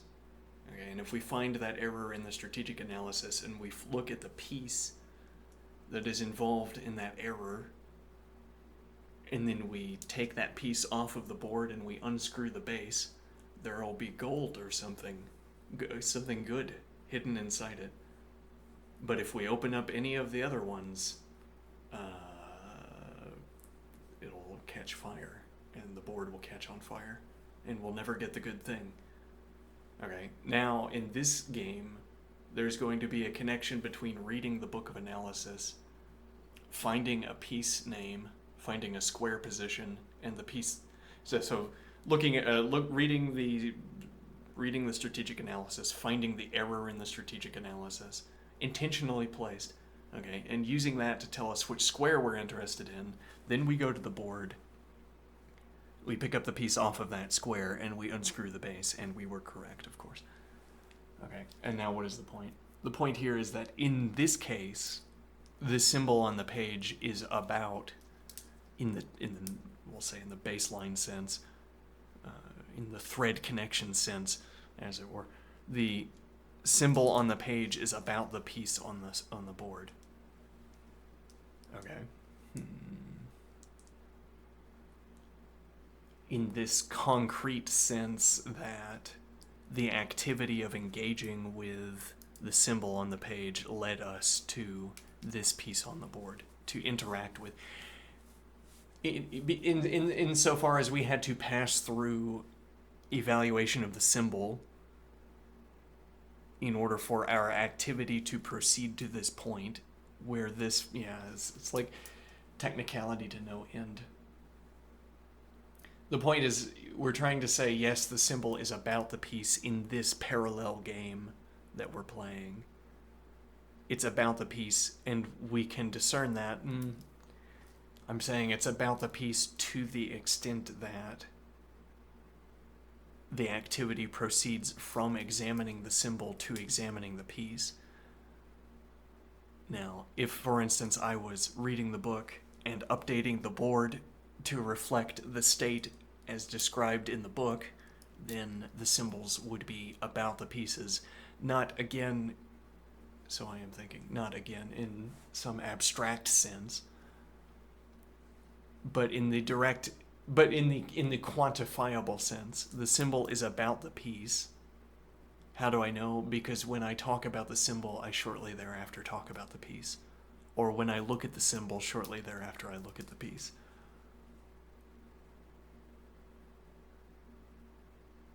Now there's a kind of insistence, a kind of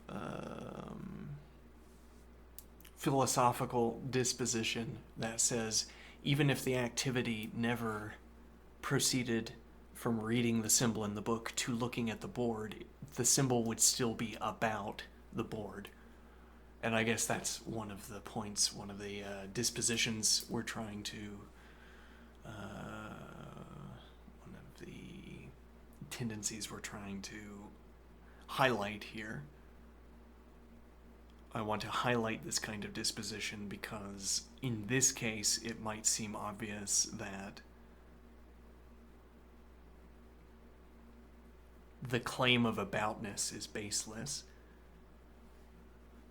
Or certainly when you say that the symbol is about the board, aboutness means something different here.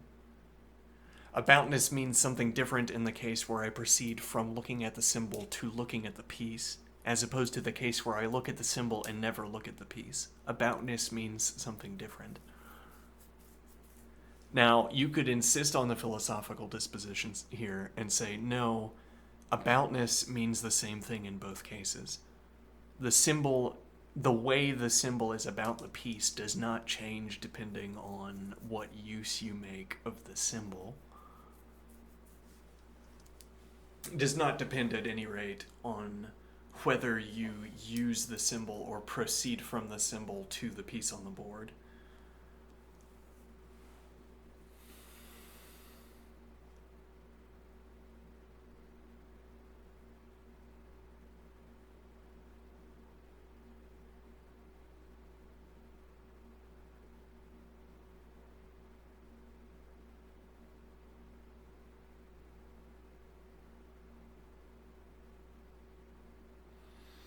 does not depend on whether the symbol is about, the way the symbol is about the piece does not depend on.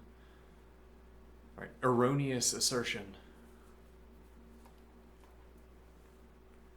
Erroneous assertion. The way the symbol is about the piece does not change depending on the role the symbol serves. Does not change depending on whether we first reference. Does not change depending on whether a sequence of actions begins at the symbol and terminates at the piece. Whatever that means. Yeah, let me think here.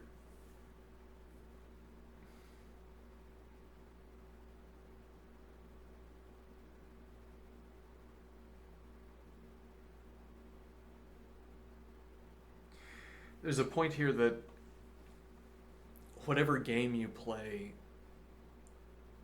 by beginning at the symbol and terminating at the piece, it's like saying however you would characterize the aboutness of the symbol to the piece, I could describe a game. Let me think here. I could describe a game that you play. Like if you say the symbol is about the piece on the board down to the coordinate, down to the subcoordinate. As in the symbol, you say somehow that the symbol on the page identifies the exact position of the piece on the board. Surely it would have to. If you're saying that the symbol is about the piece on the board, it must succeed at identifying exactly where the piece is, surely. Alright, and now the point here. I could describe a game played either with the eyes or with measuring equipment. Okay, where your eyes or the measuring equipment settle on the position of the piece. Okay, and now I could say the symbol is about that game. If you had measuring equipment that told you where the piece was within a square, the symbol on the page would be about the game that you're playing. It would be an object, it would be something. The symbol on the page would be where you start in this alternative parallel game. You start by looking at the symbol on the page, and in playing the parallel game that we're talking about here, your eyes terminate by looking at the object, or your measuring equipment centers on the object, centers on the pawn, e.g. the piece on the board. Okay, and now the symbol would have a role in that game in the same sense as what I described earlier of the symbol having a role in the game of talking about strategy.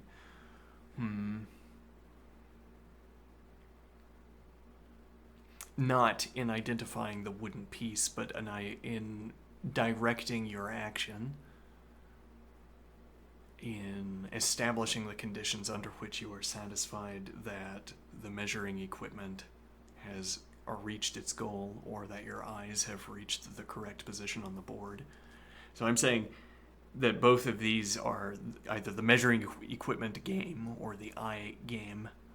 Both of these are games where the symbol of the piece could be incorporated into the activity of the game. And both of these are serving as stand-ins for your assertion that the symbol is about the position of the piece down to its exact position. As in, if you wanted to confirm the exact position by any means, you would have to engage in such a game. Then the symbol would have its role in your game. And that is how I would account for your conception of aboutness. How the symbol is about the piece. Any such game that you could play that would lead... Any use you could make, any activity in which you could involve both the symbol and the piece, if you had to justify your assertion that the symbol is about the piece, you would have to have some kind of criterion.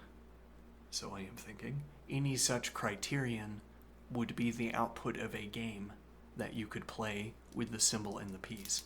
And I'm saying the relationship between the symbol and the piece is whatever role the symbol served in the game that ended up at the piece. So any way you could try to assert that the symbol is about the piece, so I am thinking at the moment, conjecturing, any way you could talk about how the symbol is about the piece is susceptible to this kind of game characterization I'm talking about, where the symbol is an object in a game, and then we never have to reach a conclusion about aboutness. We never have to allow that there's this additional characterization aboutness. We only need to allow that there's this characterization object in a game.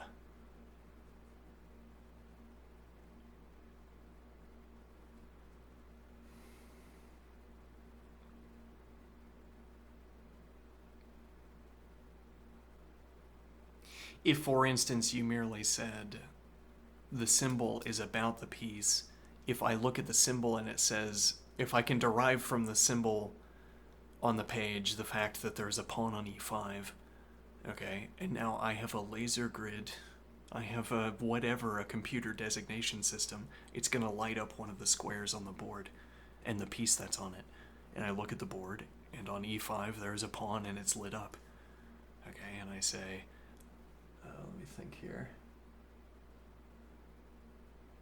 Establishing the phenomenal correlate of aboutness. Highlighting, literally in this case, highlighting a piece in a square and saying that I know that the symbol is about the piece because when I feed the symbol name into the computer program selects the square in the piece.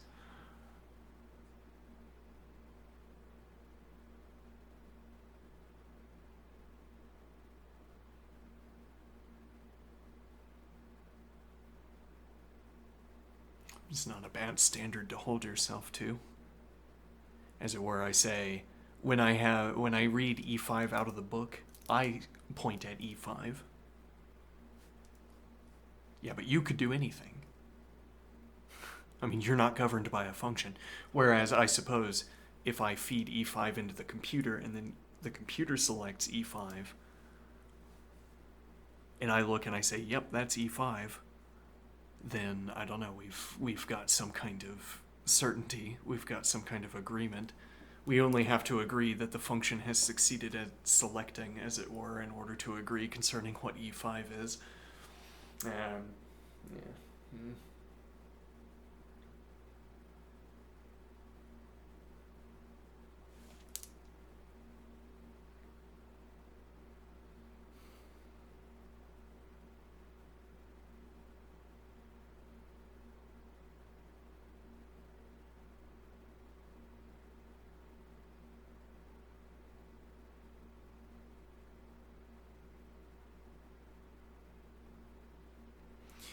Maybe it's like saying the symbol is about the object. Claims about the symbol are true in virtue of... Yeah, well, the fact that philosophers, the fact that philosophers have this idea of the truth of propositions outside of, for instance, mechanical confirmation is strange. The fact that we're still taught about truth as if it's in the great big book of truths, and that mathematical statements are true in virtue of the facts, as it were, that seems like a lapse in philosophical vigilance on the part of the Academy.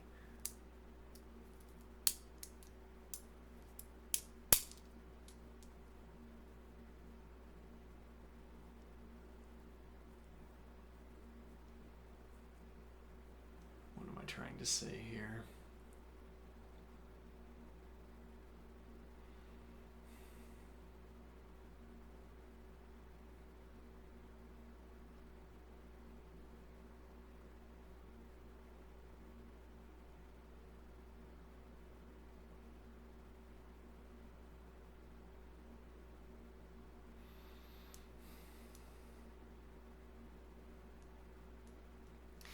Let's say if I'm only looking at the board and I say there is a pawn on e5. Okay. Looking down at the board. Pawn on e5. Now why do I want this idea?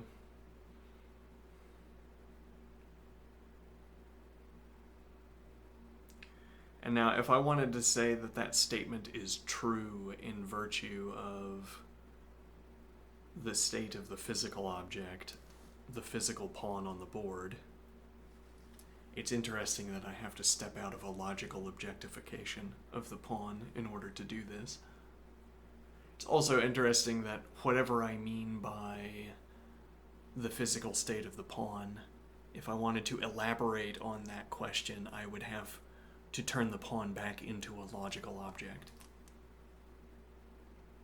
I mean, as it were, the pawn starts as a logical object, the logical object of my tactical or strategic discussion. Now I rip the pawn out of that context and I say there's a corresponding mode of analysis of a wooden board.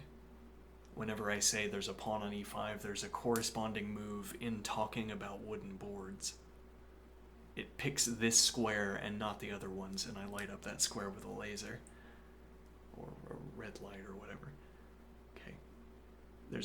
Whenever I talk about the symbol e5 in the book, whenever I incorporate the symbol e5 into a strategic discussion, there's a corresponding move in the square identification game. Okay? Now, that this is the square identification game is obscured by people saying e5, that means this, with no further elaboration. Okay? Now I'm providing one mode of elaboration here. I'm saying the symbol e5 plays its role in our strategic discussion. Now the symbol e5 is also an impetus, a prompt to one move as opposed to others in the square identification game. So you say e5. Over there, you say the king file. You provide your strategic discussion. Okay. And then I point at e5 on the board, or I say e5 in the square selection game. And this sets me up to be satisfied by the laser landing on e5 instead of the laser landing somewhere else on the board. Okay, and any other use we could have for the board. Similarly, there is a corresponding game and corresponding expectations or satisfaction conditions. The fact that I can sit in the same position, the fact that I don't have to move, the fact that I can use the same pointer, the fact that I use the same words, all of this combines into convincing me to call the board one object and to call all of these descriptions I've provided one game, aboutness. And then I say, it looks like we're doing something different every time we examine the board in a different way, but they're all unified by the fact that the symbol is about the board. Okay, and I say the aboutness that you're imagining here is nothing above and beyond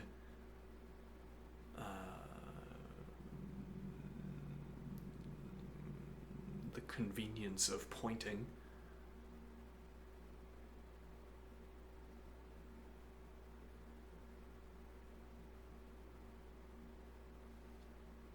Or if we want to say that the symbol e5 in any of a series of books, like we have a bunch of different books, all of which talk about e5 in a different manner, the square e5. Okay, now if I want to say that symbol itself is about this position on the board, I would agree if you merely want to label, if all you're wanting to accomplish here is apply a label, these books that all reference e5, those are the uses we make of e5. We don't make other uses of e5. We don't have other reasons to point at this square, but also we don't point at other things when we're referencing these books.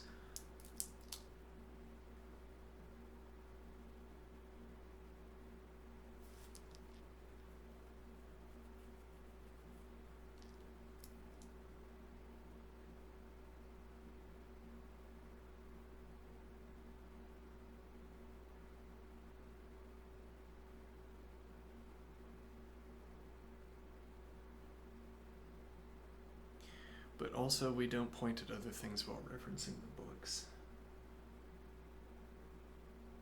Okay, so if you want to say the aboutness of the symbol is a bundle of threads from books to the square, what use do you want to make of this analogy? You might say, we could have another book. Sure. Yes, we could come up with another reason to point at the square, and then, like with all of the other reasons we have to point at the square, we would stack it on the pile. We place it on the pile and say about.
Yeah, well,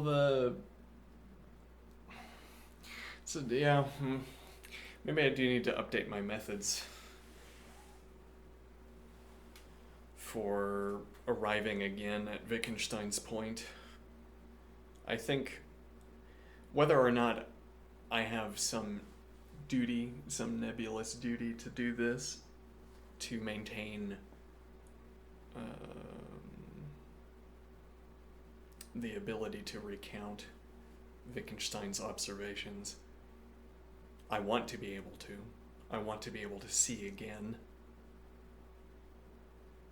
what I've looked at before while thinking about Wittgenstein. Okay, well, maybe I need to update my methods, because I'm trying to argue against a philosopher who's well, a philosopher I no longer am, I suppose. I mean, I might still be a philosopher, but I'm not that one. I'm trying to convince someone who has a bad idea about intentionality, or a bad idea about satisfaction of reference. It's like I'm arguing against Frege, except maybe Frege on a lazy day. To hedge my arrogance a little bit, hedge my hubris a little bit. I'm arguing against a worse Frege. Okay, but I haven't read Frege in a long time, nor have I thought like Frege in a long time. So it's difficult for me to argue against, to present. Who is this person who thinks that references are true, or that references succeed or fail, or that statements are true or false, and what are the particulars of their beliefs?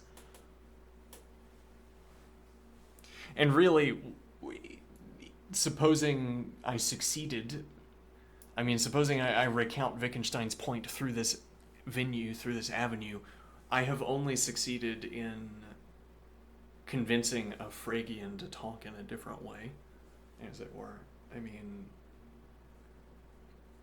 my current method for approaching this question and picking it apart is another attempt to convince Frege that, or Russell, to convince Bertrand, old Birdie, to give up the Principia Mathematica. Whereas we might need to convince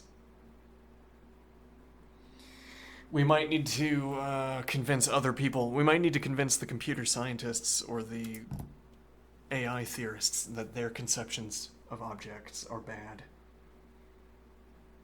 We might need to arrive back at Wittgenstein's point through the avenue of arguing against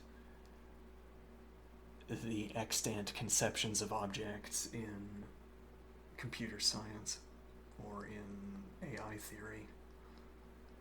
But then I don't know how AI theorists talk about objects. I assume some conception of object is baked into their models, into their discourse about models, and then I assume that question of object is unexamined. Well, you see, an object is what you get out of an object recognition algorithm. If an object recognition algorithm returns something other than an object, we wouldn't call it object recognition.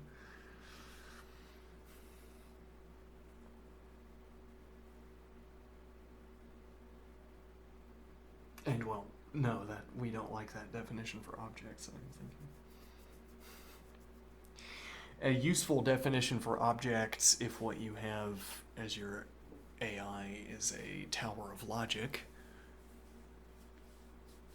because then you just get your object name, and then you either have some sub-characterization where you fill in the details of that object, or that object is the base unit, and then you build logic on top of it. And then your system is an oracle system, as I would ignorantly call it. An oracle system that depends on knowing the truths of statements and then passing the known true statements to other functions that operate over true statements. Functions that operate over knowledge of which statements are true and which are false, as it were. And then I scan the environment, I get back all of the true statements, a big pile of true statements, and I feed them into a logic tower, and then I get out a description of an action defined in terms of objects, e.g. Okay, you could have AI that works like that, though that would not be how humans work, if that's what you're going for.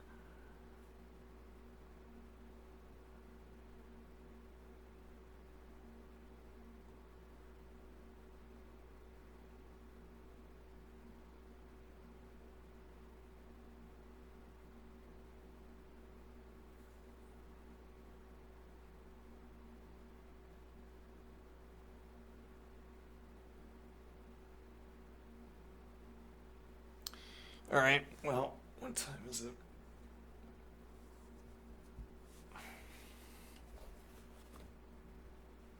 Yeah, well, I can't exercise as planned.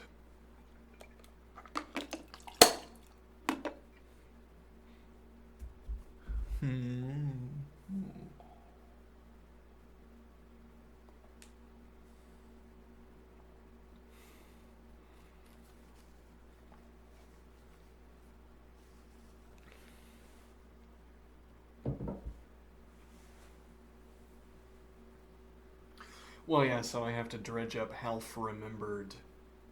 half-remembered Phrygian position, and it's not illuminating anymore, it's not invigorating.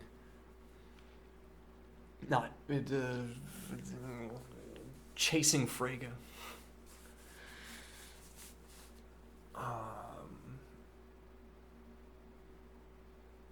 want to say it's not facilitating, it's not facilitative to a discussion anymore about Wittgenstein to reference this idea of objects. But I mean, there's a point here that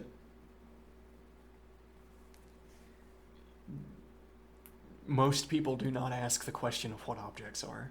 You'd have to talk about the particular objects. If I wanted to sway the opinion of the average person, of a technician, if I wanted to sway the opinion of a technician, if I wanted to recount Wittgenstein to a technician, I would need to know the technique of the person I'm talking to, or I would need to know their conception of objects. Supposing that they also are philosophers in addition to technicians and therefore have a conception of objects independently of their technique. Or this case comes pre-rarefied, we could be talking about AI theorists who are obliged to have a conception of objects. Even, I don't know, their technique involves talking about objects, so... So, yeah, maybe we need to get to the point where we're reading... Yes, well, so the point here might be that if we want to meet the people, if we want to find arguments, if we want to recount Wittgenstein to the people who are building AI, we will need to know how to talk with them on their own terms.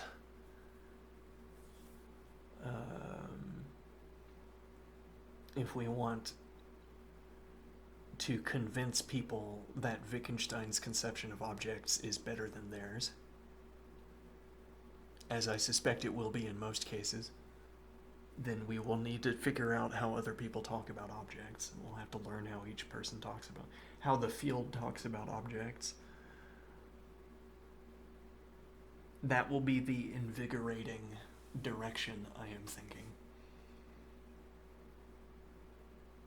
There's a better word for this, but I don't know, I'm not on top of my word game today. I say motivating direction, but...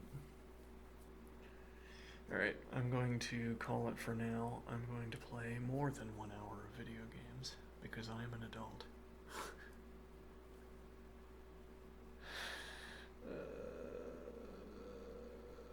Because I can't exercise. And a solid 30 minutes of time was going to be occupied by heavy breathing, pauses for breathing, displays of martial prowess,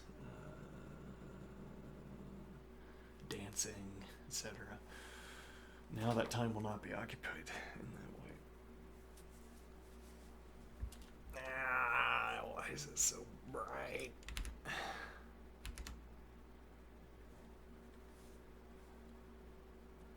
Back in the dark room again. Still hasn't fixed it. Fixed it.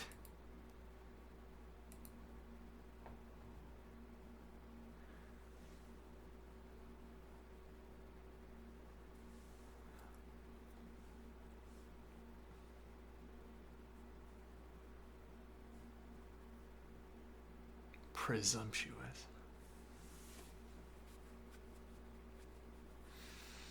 Alright. See you soon. Have a good one.